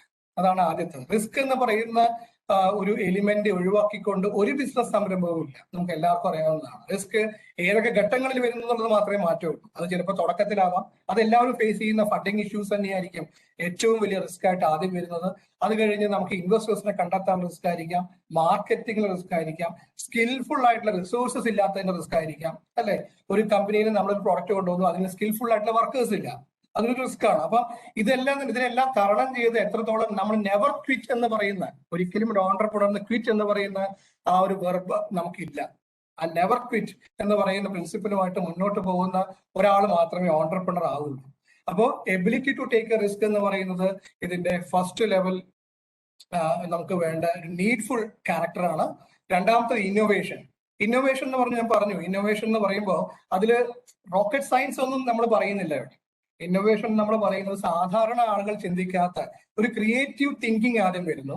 Creative thinking എന്ന് പറഞ്ഞാൽ ഒരിക്കലും ഇംപ്ലിമെന്റേഷൻ അല്ല. ആ ക്രിയേറ്റീവ് തിങ്കിങ് എന്ന് പറയുന്ന ഒരു ഐഡിയ ആണ്, ഒരു കോൺസെപ്റ്റ് ആണ്, നമ്മുടെ ബ്രെയിനിൽ വരുന്ന ഒരു കോൺസെപ്റ്റ്. ആ കോൺസെപ്റ്റിനെ നമ്മൾ കൂടുതൽ നമ്മുടെ അറിവ് കൊണ്ടും നമ്മുടെ അതേപോലെയുള്ള പല മേഖലകളിലും നമ്മൾ പോയി കണ്ടറിഞ്ഞതോ സംസാരിച്ചതോ അറ്റൻഡ് ചെയ്തതോ, കോൺഫറൻസിൽ അറ്റൻഡ് ചെയ്യുന്നതോ അല്ലെങ്കിൽ വർക്ക്ഷോപ്പ് അറ്റൻഡ് ചെയ്യുന്നതോ, അതിലൂടെ സംശീകരിച്ച കുറെ ഐഡിയാസ് അത് നമ്മൾ ട്രൈ ഔട്ട് ചെയ്യുമ്പോഴാണ് ഇന്നോവേഷൻ ആയിട്ട് മാറുന്നത്. ആ ഇന്നോവേഷന്റെ ഔട്ട്കം ഒരു സൊസൈറ്റിക്കോ അല്ലെങ്കിൽ ഒരു പർട്ടിക്കുലർ കമ്മ്യൂണിറ്റിക്കോ അത് യൂസ് ആകുമ്പോൾ അത് ബെനിഫിഷ്യൽ ആയിട്ട് മാറി. ഇന്നോവേഷൻസ് എപ്പോഴും ബെനിഫിഷ്യൽ ആവണം. അല്ലാതെ നമ്മൾ എന്തെങ്കിലും ലാബ് നടത്തുന്ന സാധനം ഞാൻ പറയുന്ന പോലെ നമ്മൾ എപ്പോഴും ഒരു ബെനിഫിറ്റ് ഇല്ലാത്ത ഒരു കാര്യം നമ്മൾ ചെയ്തിട്ട് കാര്യമില്ല. എന്ത് കാര്യത്തിനും ഒരു സോഷ്യൽ ഔട്ട്കം ഉണ്ടാവണം. അതുകൊണ്ടാണ് ഇന്നത്തെ കാലത്ത് നമ്മൾ എഞ്ചിനീയറിംഗ് കോളേജിലൊക്കെ തന്നെ പറയാറുണ്ട്, നിങ്ങൾ എന്ത് പ്രൊജക്ട് ചെയ്താലും ശരി അതിൽ സോഷ്യൽ റെലവൻസ് വേണമെന്ന് പറയാറുണ്ട്. Social relevance. അപ്പൊ ഇന്നോവേഷൻ എന്ന് പറയുന്നത് ക്രിയേറ്റിവിറ്റിയുടെ കൂടെ, ക്രിയേറ്റിവിറ്റിയുടെ അടുത്ത സ്റ്റേജ് ആയിട്ടാണ് ഇന്നോവേഷനെ കാണേണ്ടത്. ഇന്നോവേഷൻ ഇറ്റ് കുഡ് ബി ഒരു എലിമെന്റിന്റെ, ഒരു സബ്ജക്റ്റിന്റെ എക്സ്റ്റൻഷനും ആവാം. കാരണം ഒരു സബ്ജക്റ്റിന് എക്സ്റ്റൻഷനും ആവാൻ പറ്റും ഇന്നോവേഷൻ എന്ന് പറയുന്നത്. അപ്പോൾ അതാണ് രണ്ടാമത്തെ ഒരു ക്യാരക്ടറിസ്റ്റിക്സ് ആയിട്ട് പറയാനുള്ളത്. മൂന്നാമത് വിഷണറി ആൻഡ് ലീഡർഷിപ്പ് ക്വാളിറ്റി. ഞാനത് പറഞ്ഞു കഴിഞ്ഞു. വിഷണറി എന്ന് പറയുമ്പോൾ ahead of the time think ചെയ്യുക, കുറെ കൂടി ഒരു ടീമിനെ ലീഡ് ചെയ്ത് നെക്സ്റ്റ് ലെവലിലേക്ക് കൊണ്ടുപോകാൻ കഴിയണം. ഒരു ഷോർട്ട് ടേം ഗോൾ ആൾക്ക് അറിയണം, അടുത്ത 5 വർഷത്തേക്ക് എന്തായിരിക്കും എന്റെ മൈൽ സ്റ്റോൺസ് അല്ലെ. നമ്മൾ പറയാറുണ്ട് നമ്മളൊരു ടൈം ബാർ ഡയഗ്രം ഉണ്ടാക്കും, സാധാരണയിൽ നമ്മൾ ഉണ്ടാക്കുന്ന ടൈം ബാർ ഡയഗ്രം. അപ്പൊ പ്രോപ്പർലി ആയിട്ട് ഒരു റോഡ് മാപ്പ് വേണം. ഓക്കെ, ഇപ്പൊ നമ്മൾ 2021 നമുക്കറിയാം പാൻഡമിക് സിറ്റുവേഷനിൽ നമ്മൾ കമ്പനി സ്റ്റാർട്ട് ചെയ്യുന്നു. 22 നമുക്ക് എന്തായിരിക്കും, ഇപ്പൊ ഈ പാൻഡമിക് ഉള്ള ഒരു സമയത്ത് നമ്മൾ എങ്ങനെയായിരിക്കും ഇതിനെല്ലാം തന്നെ ക്രമീകരിക്കുന്നത്, എങ്ങനെയായിരിക്കും കോർഡിനേറ്റ് ചെയ്യുന്നത്, അതിന് എന്തെങ്കിലും ഒരു ടെക്നോളജി അസിസ്റ്റൻസ് വേണ്ടി വരും. ഇങ്ങനെയുള്ള ഒരുപാട് കാര്യങ്ങൾ നെക്സ്റ്റ് ലെവലിലേക്ക് പോകുമ്പോൾ നമുക്കറിയാം ഇനി പഴയ കാലത്തേക്ക് ഒരു തിരിച്ചുപോക്കില്ല. നമ്മൾ ഈ പറയുന്ന ഓമൈക്രോണും നോവൽ കൊറോണ വൈറസും ഒക്കെ ആയിട്ടുള്ള പല പല വിവിധമായിട്ടുള്ള കാര്യങ്ങൾ ഇനി അങ്ങോട്ട് ഉണ്ടാവുന്നതാണ് നമ്മുടെ സയൻസ് ആൻഡ് അതിൽ റിസർച്ച് ചെയ്യുന്ന ആളുകളൊക്കെ തന്നെ പറയുന്നു അല്ലെ. പല രീതികളിലായിരിക്കും, നമ്മളെല്ലാം താണ്ടി വന്ന ആൾക്കാരാണ്. അപ്പോ ഈ പറയുന്ന പാൻഡമിക് ടൈംസിലൂടെ കൂടി പോകുന്ന സമയത്ത് എന്തൊക്കെയായിരിക്കും നമ്മുടെ ആ ഒരു കമ്പനിയുടെ ഒരു ഗ്രോത്ത് ഏതൊക്കെ ലെവലിൽ വേണം, എന്തൊക്കെയായിരിക്കും നമ്മൾ സ്വീകരിക്കേണ്ടത്, ആ മാർഗങ്ങളൊക്കെ അറിയുന്ന ഒരാളായിരിക്കണം വിഷണറി എന്ന് പറയുന്നത്. അപ്പൊ അതൊക്കെ ലോങ് ടേം പെർസെപ്ഷൻ ആണ് വേണ്ടത് ആ കമ്പനിയെ പറ്റിയിട്ട്. അത് ലീഡർഷിപ്പ് ക്വാളിറ്റി നമുക്ക് അട്രാക്ട് ചെയ്യാൻ പറ്റണം. അപ്പൊ നമ്മുടെ കൂടെ വർക്ക് ചെയ്യണമെങ്കിൽ നമ്മൾ ചിലപ്പോൾ പറയാറുണ്ട്, ചില ഓണ്ടർപ്രണേഴ്സ് പറയാറുണ്ട് എനിക്ക് ടീമിൽ ആളില്ല പറയാറുണ്ട്. ഇപ്പൊ ഇവിടുത്തെ നമുക്ക് കാണാൻ പറ്റും, ഞങ്ങളുടെ ഇവിടുത്തെ ക്യാമ്പസിൽ തന്നെ നോക്കുന്ന സമയത്ത് ചില ആൾക്കാർ പറയും നമുക്ക് ടീമിലാകെ 2 പേരേ ഉള്ളൂ. ഞങ്ങൾ ഓൾറെഡി ഇപ്പം നമുക്കറിയാം ഓണ്ടർപ്രണർഷിപ്പിൽ വർക്ക് ചെയ്യുന്ന ആൾക്കാർ പലരും ഇവിടെ വരുന്ന പലരും ഒരു ബാക്കപ്പ് സപ്പോർട്ട് ഉണ്ട്. കാരണം അവർ ഓൾറെഡി ഏതെങ്കിലും കമ്പനിയിൽ വർക്ക് ചെയ്യുന്ന ആളായിരിക്കും. അവര് രണ്ടാമത് അവരുടെ ആ ഒരു പാഷന്റെ പുറത്ത് തുടങ്ങുന്നതാണ്. ഇത് സക്സസ്ഫുൾ ആയി ഇങ്ങോട്ട് സ്വിച്ച് ഓവർ ചെയ്യാമെന്ന് വിചാരിച്ചിട്ട്. അപ്പൊ അതിൽ തന്നെ ചിലപ്പോൾ 1-2 പേരെ ഉണ്ടാവുള്ളൂ. അവർക്ക് പല ജോലികളിൽ അവർ ഇൻവോൾവ് ആയിരിക്കും. അവർക്ക് പലതിലും കോൺസെൻട്രേറ്റ് ചെയ്യാൻ പറ്റാതെ വരും. അപ്പൊ അങ്ങനെ ഇതാകുമ്പോൾ റിസോഴ്സ്ഫുൾ ഇല്ലാതിരിക്കുമ്പോഴാണ് അങ്ങനെ വരുന്നത്. അപ്പൊ റിസോഴ്സ്ഫുൾ ആയിരിക്കുക എന്ന് പറയുമ്പോൾ ആ ലീഡർക്ക് അട്രാക്ട് ചെയ്യാൻ പറ്റണം. ആ ലീഡർക്ക് എന്റെ കൂടെയുള്ള ആളുകൾക്ക് ഞാനൊരു അസറ്റായിട്ട് അയാൾക്കും തോന്നണം. ഇപ്പൊ എനിക്ക് എന്നോട് സംശയം ചോദിച്ചു കഴിഞ്ഞാൽ എന്റെ കയ്യിൽ നിന്ന് എന്തെങ്കിലും മറുപടി കിട്ടും. അപ്പം അതുപോലെ റിസോഴ്സ്ഫുൾ ആവണം എന്ത് ചെയ്യണം, നമ്മൾ പല രീതികളിലുള്ള കോൺഫറൻസസ് അല്ലെങ്കിൽ വർക്ക്ഷോപ്സ്, വായന, ടോക്കിംഗ് വിത്ത് ദ പബ്ലിക്, ഇതുപോലുള്ള ഒരുപാട് കാര്യങ്ങളുണ്ട്. പെട്ടെന്നൊരു സുപ്രഭാതം കൊണ്ട് ഓണ്ടർപ്രണർ ആവുന്നതല്ല, നമ്മൾ പല സ്റ്റേജസിലൂടെ കടന്നു പോയിട്ടാണ് ഇതുപോലെ ആകുന്നത്. അപ്പോൾ അതില് ഈ പറയുന്ന പോലെയുള്ള കോൺഫറൻസസ്, വെബ് പ്ലാറ്റ്ഫോം, ഈ പറയുന്ന ഇതുപോലുള്ള സെഷൻസ് എല്ലാം തന്നെ നമുക്ക് നമ്മുടെ നോളജിന്റെ ഒരു +1 എങ്കിലും തരുന്നതാണ് ഏതെങ്കിലും ഒരു തരത്തിൽ അല്ലെ. അപ്പൊ അതുകൊണ്ട് തന്നെ ആ ഒരു അട്രാക്റ്റീവ്നെസ് കൊണ്ടുവരണമെങ്കിൽ ലീഡർഷിപ്പ് ക്വാളിറ്റി നമ്മൾ മെയിൻറ്റെയിൻ ചെയ്തേ പറ്റും. അതുപോലെ ഓപ്പൺ മൈൻഡഡ് ആയിട്ടിരിക്കുക. എങ്ങനെ ഓപ്പൺ മൈൻഡഡ് ആയിരിക്കും, നമ്മുടെ ചുറ്റുപാട് നടക്കുന്ന നമുക്ക് ഏറ്റവും മനസ്സിലാക്കേണ്ടത് നമ്മുടെ കോമ്പറ്റീറ്റേഴ്സിനെയാണ്. കോമ്പറ്റീറ്റർ എങ്ങനെ വർക്ക് ചെയ്യുന്നു, ഓക്കെ, ആ കോമ്പറ്റീറ്റേഴ്സിന്റെ കുറിച്ചിട്ടുള്ള അറിവ് വേണം. നമ്മളെ പോലെ സിമിലർ പ്രോഡക്ട്സുമായിട്ട് വരുന്ന എത്ര ആളുകളുണ്ട്, അപ്പൊ അങ്ങനെയുള്ള കാര്യങ്ങളും കൂടി അതിൽ ഇമ്പോർട്ടന്റ് ആണ്. അപ്പോൾ അതേക്കുറിച്ച് ഓപ്പൺ മൈൻഡഡ് ആയിട്ട് ഇരിക്കുക. കസ്റ്റമറുമായിട്ട് നമ്മളുടെ നിരന്തരമായിട്ടുള്ള ഒരു ഇന്ററാക്ഷൻസ് വേണം. ഫീഡ്ബാക്ക് കളക്ഷൻസ് വേണം. നമുക്കറിയാം പല സമയങ്ങളിൽ ഇപ്പോൾ നിങ്ങളൊക്കെ അറിയാം, ഒരു പെട്ടെന്നൊരു എക്സാമ്പിൾ ഓർമ്മയിൽ വരുന്നത്, ഇപ്പൊ റോയൽ എൻഫീൽഡിന്റെ പുതിയ ബൈക്കുകളൊക്കെ വന്നു ഇല്ലേ. അതിൽ തന്നെ പലരുടെയും ബൈക്കുകൾ തിരിച്ചു വിളിക്കുകയുണ്ടായി. അത് ഈ പറയുന്ന ഫീഡ്ബാക്ക് റിപ്പോർട്ട് വഴിയാണ് അല്ലെ. അതിൽ നോയ്സ് കൂടുതലാണ്, അതല്ലെങ്കിൽ അതിന്റെ ചെയിൻ ലൂസ് ആണ്, ഇങ്ങനെ പല കാര്യങ്ങളും കൊണ്ടാണ് തിരിച്ചു വിളിച്ചിരിക്കുന്നത്. അപ്പൊ ഇങ്ങനെ ഒരു കസ്റ്റമർ ആയിട്ടുള്ള ഒരു നിരന്തരമായ സക്സസ്ഫുൾ ആയിട്ടുള്ള കമ്പനിയാണ് റോയൽ എൻഫീൽഡ്.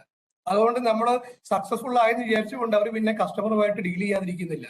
അപ്പോൾ ഓണ്ടർപ്രണർ എന്ന് പറയുന്നത് എല്ലാ സ്റ്റേജിലും whether you are in the top cost, ഇപ്പൊ ഫ്ലിപ്കാർട്ട് ആണെങ്കിലും ഒക്കെ തന്നെ നിങ്ങൾ പ്രോഡക്റ്റ് വാങ്ങുമ്പോൾ അപ്പൊ അവർ ചോദിക്കും, നിങ്ങൾക്ക് ഡെലിവറി റിപ്പോർട്ട് വന്നു കഴിഞ്ഞാൽ ആദ്യം ചോദിക്കുന്നത് കമന്റ് ഓൺ യുവർ പ്രോഡക്റ്റ് എന്നാണ് അല്ലെ. അപ്പൊ ഒരു ഫീഡ്ബാക്ക് കളക്ഷൻ എന്ന് പറയുന്നത് വളരെ ഇമ്പോർട്ടന്റ് ആണ്. You have to face a lot of criticisms also from the public, from your own people. അതൊരു ഓപ്പൺ മൈൻഡഡ് ആയിട്ട് എടുക്കുക. അതിനെ കൂടുതൽ നിങ്ങളുടെ പ്രൊഡക്റ്റിനെ അല്ലെങ്കിൽ നിങ്ങളുടെ സർവീസിനെ അതല്ലെങ്കിൽ നിങ്ങളുടെ ഒരു പ്രോസസ്സിനെ മുന്നോട്ട് കൊണ്ടുപോകാനായിട്ട് ശ്രമിക്കുക. അതേപോലെ തന്നെ പ്രധാനപ്പെട്ട ഒരു കാര്യം, ഇന്നത്തെ കാലത്ത് നമ്മൾ സാധാരണ പണ്ട് ഉള്ള സ്മോൾ ബിസിനസ്സിലേക്ക് വരുമ്പോൾ അതിൽ എല്ലാം തന്നെ പ്രൊമോട്ടർ ഡ്രിവൺ ആയിരുന്നു. എന്തായിരുന്നു പ്രൊമോട്ടർ ഡ്രിവൺ എന്ന് പറഞ്ഞു കഴിഞ്ഞാൽ? പ്രൊമോട്ടർ ഡ്രിവൺ എന്ന് പറഞ്ഞപ്പോൾ ഞാനെന്ന് പറയുന്ന വ്യക്തിക്ക് എനിക്കൊരു സ്ഥാപനം ഉണ്ടെങ്കിൽ ഞാനായിരിക്കും അതിന്റെ എല്ലാ കാര്യങ്ങളും നോക്കുന്നത്. അതായത് എന്നെ കൂടാതെ ആ കമ്പനി ഇല്ല എന്നുള്ള അവസ്ഥ. പക്ഷെ അത് വിട്ടുകൊണ്ട് ഇന്നത്തെ കാലത്ത് ഇൻവെസ്റ്റേഴ്സ് ആയാലും നമ്മൾ പറയുന്ന വെഞ്ചർ ക്യാപിറ്റൽ അതുപോലെയുള്ള ഒരുപാട് പേര് ഇൻവെസ്റ്റേഴ്സ് ഉണ്ട്.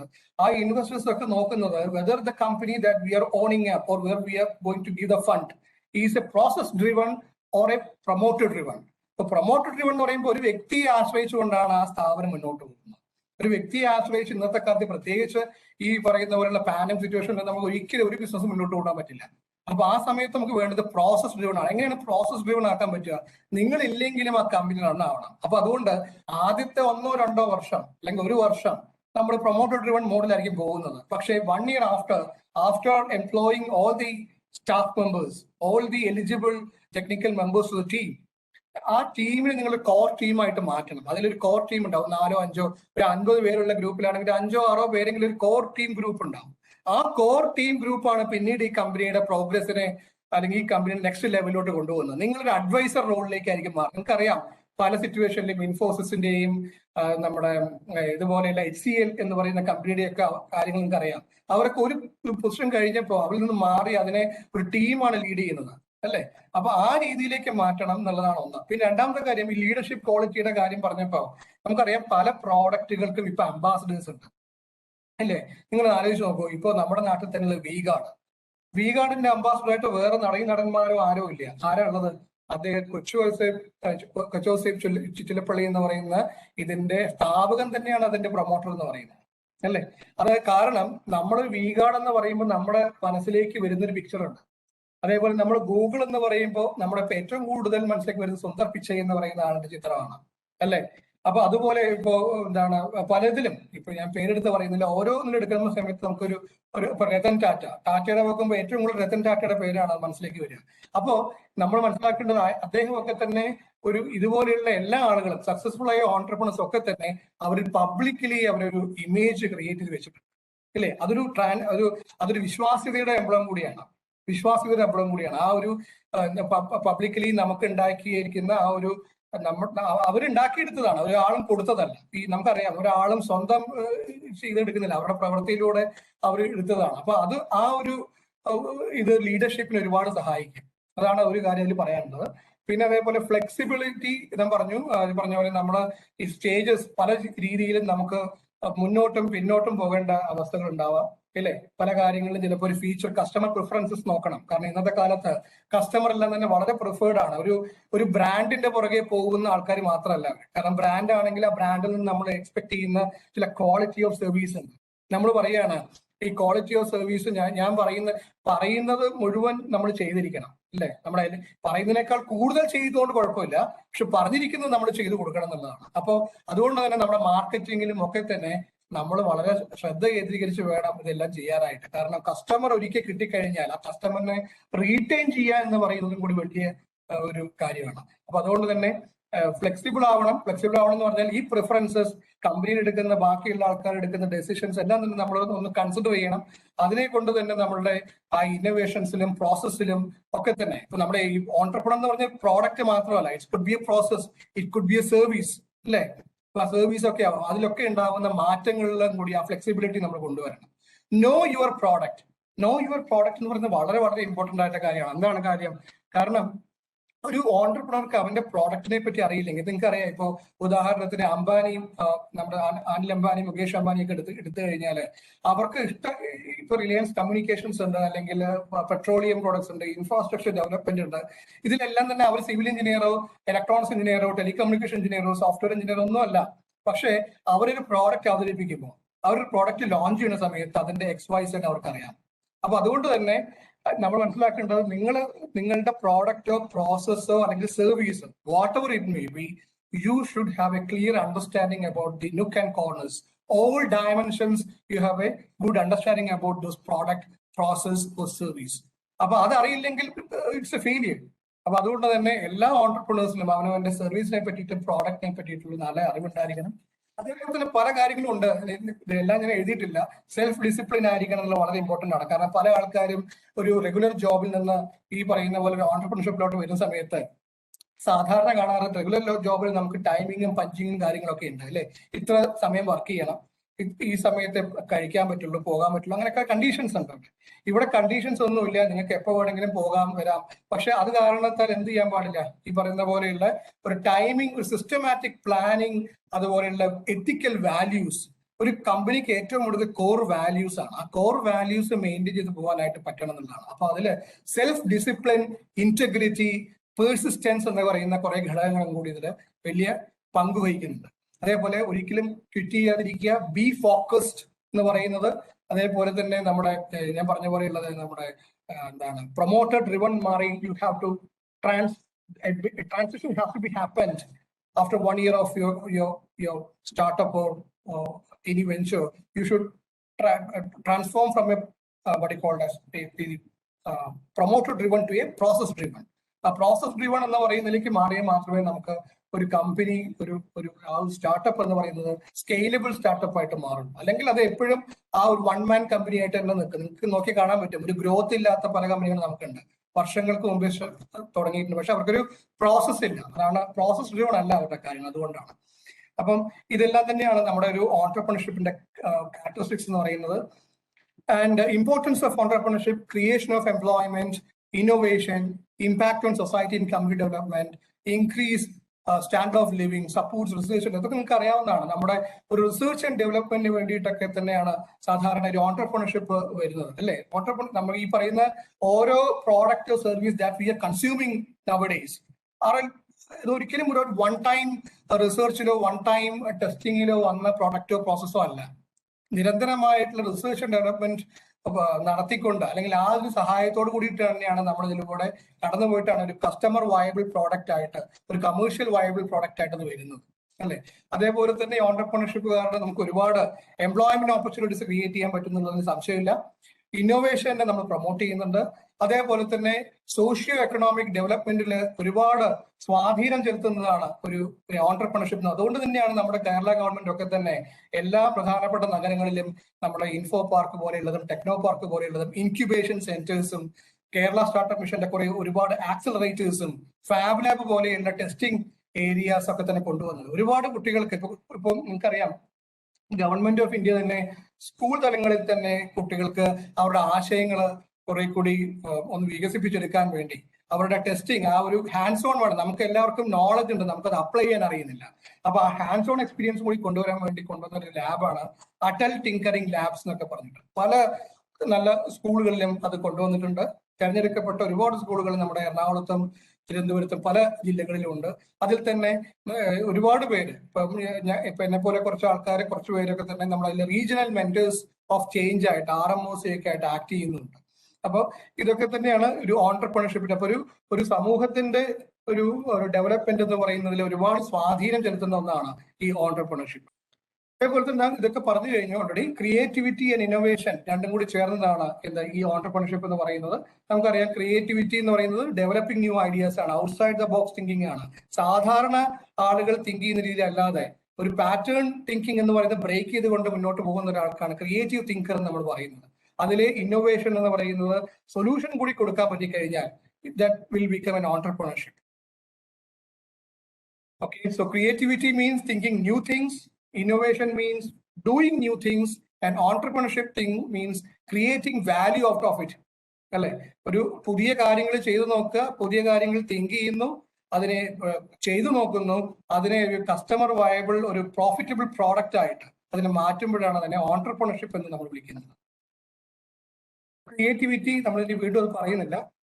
നമുക്കറിയാം different types of innovation with examples ഉണ്ട്. ഇപ്പൊ നോക്കിക്കഴിഞ്ഞാൽ നെറ്റ്ഫ്ലിക്സ് നമ്മൾ ഏറ്റവും കൂടുതൽ ഇപ്പോൾ എല്ലാവരും അല്ലെ പ്രായഭേദമന്യേ ഉപയോഗിക്കുന്ന ഒരുപാട് ഒരു മൊബൈൽ സഹായത്തോടെ ഉപയോഗിക്കുന്ന ഒരു ആപ്പാണ് നെറ്റ്ഫ്ലിക്സ് എന്ന് പറയുന്നത്. പുതിയ സിനിമകളായിട്ടും വെബ് സീരീസുകളായിട്ടൊക്കെ നമ്മൾ കാണാറുണ്ട്.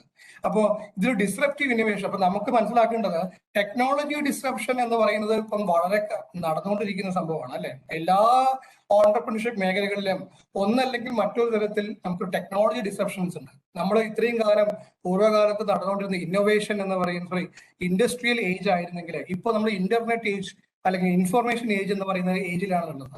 അപ്പൊ പണ്ട് 15-20 വർഷം കൊണ്ട് നമ്മൾ എസ്റ്റാബ്ലിഷ് ചെയ്ത പല സംഭവങ്ങളും ഇപ്പോ 5 മാസം കൊണ്ടും 10 മാസം കൊണ്ടും ചെയ്യാനായിട്ട് ഈ ഇന്റർനെറ്റ് യുഗത്തിൽ സാധിക്കുന്നുണ്ടെന്നുള്ളതാണ്.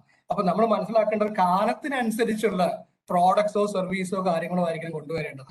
അപ്പൊ നമുക്ക് മനസ്സിലാക്കണം, 2025 കഴിഞ്ഞാലും നമ്മൾ കൊണ്ടുവരുന്ന ഈ പ്രൊപ്പോസലിന് അല്ലെങ്കിൽ ഈ ഐഡിയക്ക് സ്ഥാനം ഉണ്ടാകുന്നുണ്ട്. അപ്പൊ അതുപോലെ വന്നൊരു സംഭവമാണ് നെറ്റ്ഫ്ലിക്സ്. പണ്ട് കാലത്ത് നമുക്ക് അറിയില്ലായിരുന്നു, നമ്മൾ ഇതൊക്കെ ഡൗൺലോഡ് ചെയ്യുന്ന സമയത്ത് ഇതൊക്കെ എത്ര വർക്ക്ഔട്ട് ആകുമോ. നമ്മുടെ ഈ പാൻഡമിക് വന്നപ്പോ ഇതുപോലുള്ള കാര്യങ്ങളെല്ലാം നമ്മൾ മനസ്സിലാക്കി, അല്ലെ?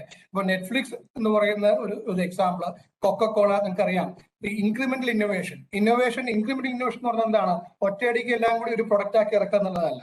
അതിനെ പതുക്കെ പതുക്കെ പതുക്കെ പല സ്റ്റേജുകളിലൂടെ പുതിയ പുതിയ കോൺസെപ്റ്റ്സും ഐഡിയാസും കൊണ്ടുവന്ന് അതിനെ കുറെ കൂടി കസ്റ്റമർ സെൻട്രിക് ആയിട്ടുള്ള കസ്റ്റമർ പ്രിഫേർഡ് ആയിട്ടുള്ള ഒരു പ്രോഡക്റ്റ് ആക്കി എടുക്കുക എന്നുള്ളതാണ്. അതിന്റെ എക്സാമ്പിൾ ആണ് കൊക്കക്കോള എന്ന് പറയുന്നത്. നമുക്കറിയാം ഇന്നത്തെ കാലത്ത് അത് നമ്മുടെ മലയാളി സമൂഹം അതിനെ കുറച്ച് എതിർക്കുന്നുണ്ടെങ്കിലും ലോകത്തിൽ അത് ഉണ്ടാക്കിയിരിക്കുന്ന ഒരു ഇമ്പാക്ട് വളരെ കൂടുതലാണ്. മോഡുലാർ ഇന്നോവേഷൻ അല്ലെ, മാക്ബുക്ക് പോലെയാണ്. നമുക്ക് ഇഷ്ടം പോലെ ലാപ്ടോപ്പുകളും കാര്യങ്ങളൊക്കെ ഉണ്ടെങ്കിലും ഒരുവിധപ്പെട്ട നമ്മുടെ ഓണ്ടർപ്രണേഴ്സിന്റെ കയ്യിൽ തന്നെ കാണാൻ പറ്റും ആപ്പിളിന്റെ മാക്ബുക്ക് അല്ലേ. അപ്പൊ പറഞ്ഞു വന്നതുപോലെ ആപ്പിൾ എന്ന് പറയുന്ന ഇതിന്റെ ആ ഒരു ഇതിനെക്കുറിച്ച് നിങ്ങൾക്ക് അറിയാം അല്ലെ. അപ്പൊ ആപ്പിൾ മാക്ബുക്കിൽ തന്നെയുള്ള സാധാരണ നമ്മളുടെ എന്താണ് വിൻഡോസ് ഓയിസിലോ അല്ലെങ്കിൽ ലിനക്സിലോ ഒക്കെ വർക്ക് ചെയ്യുന്നതിനേക്കാളുള്ള ആ ഒരു ഫ്ലെക്സിബിലിറ്റി നമുക്കറിയാം. അപ്പൊ അത് മാക്ബുക്ക് എന്ന് പറയുന്ന ഒരു മോഡുലാർ ഇന്നോവേഷൻ എന്ന് പറയുന്ന രീതിയിൽ നമുക്ക് കാണാൻ പറ്റും. അതേപോലെ ആർക്കിടെക്ചർ ഇന്നോവേഷൻ, മെമ്മറി ഫോം പോലെയുള്ളത്, സ്മാർട്ട് വാച്ചിൽ നമുക്ക് സാധാരണ ടൈം നോക്കാനുള്ളതായിരുന്നു. അതിൽ വന്നിരിക്കുന്ന മാറ്റം നമുക്കിപ്പോൾ ഇതൊന്നും നമ്മളിപ്പോൾ ഒരു വെബിനാറിലൂടെ പറയണം, നിങ്ങൾക്ക് അറിയാവുന്ന കാര്യങ്ങളാണ്. ഹെൽത്ത് കോൺഷ്യസ് ആയിട്ടുള്ള ആൾക്കാർ പോലും നമ്മളിപ്പോൾ അതിൽ ഹെൽത്ത് കോൺഷ്യസ് ആണ് നമ്മളെല്ലാം തന്നെ, പാൻഡമിക് സമയത്തൊക്കെ തന്നെ. അപ്പൊ ആ സമയത്ത് സ്മാർട്ട് വാച്ച് എന്ന് പറയുന്നത് ഇപ്പോ ഒരുപാട് നമുക്കറിയാം. ഇപ്പൊ പുതിയ കമ്പനികളൊക്കെ തന്നെ, നമ്മുടെ ബോട്ട് എന്ന് പറയുന്ന കമ്പനി നിങ്ങൾക്കറിയാം, ഏറ്റവും കൂടുതൽ പാൻഡമിക് ടൈമിൽ ഏറ്റവും കൂടുതൽ ഇന്ത്യയിൽ സെയിൽസ് ടേൺ ഓവർ ഉണ്ടാക്കിയ ഒരു കമ്പനിയാണ് ബോട്ട്. അത് കോമ്പീറ്റ് ചെയ്തിരിക്കുന്നത് സാംസങ്ങിനോടും സോണിയോടും ഒക്കെയാണ്.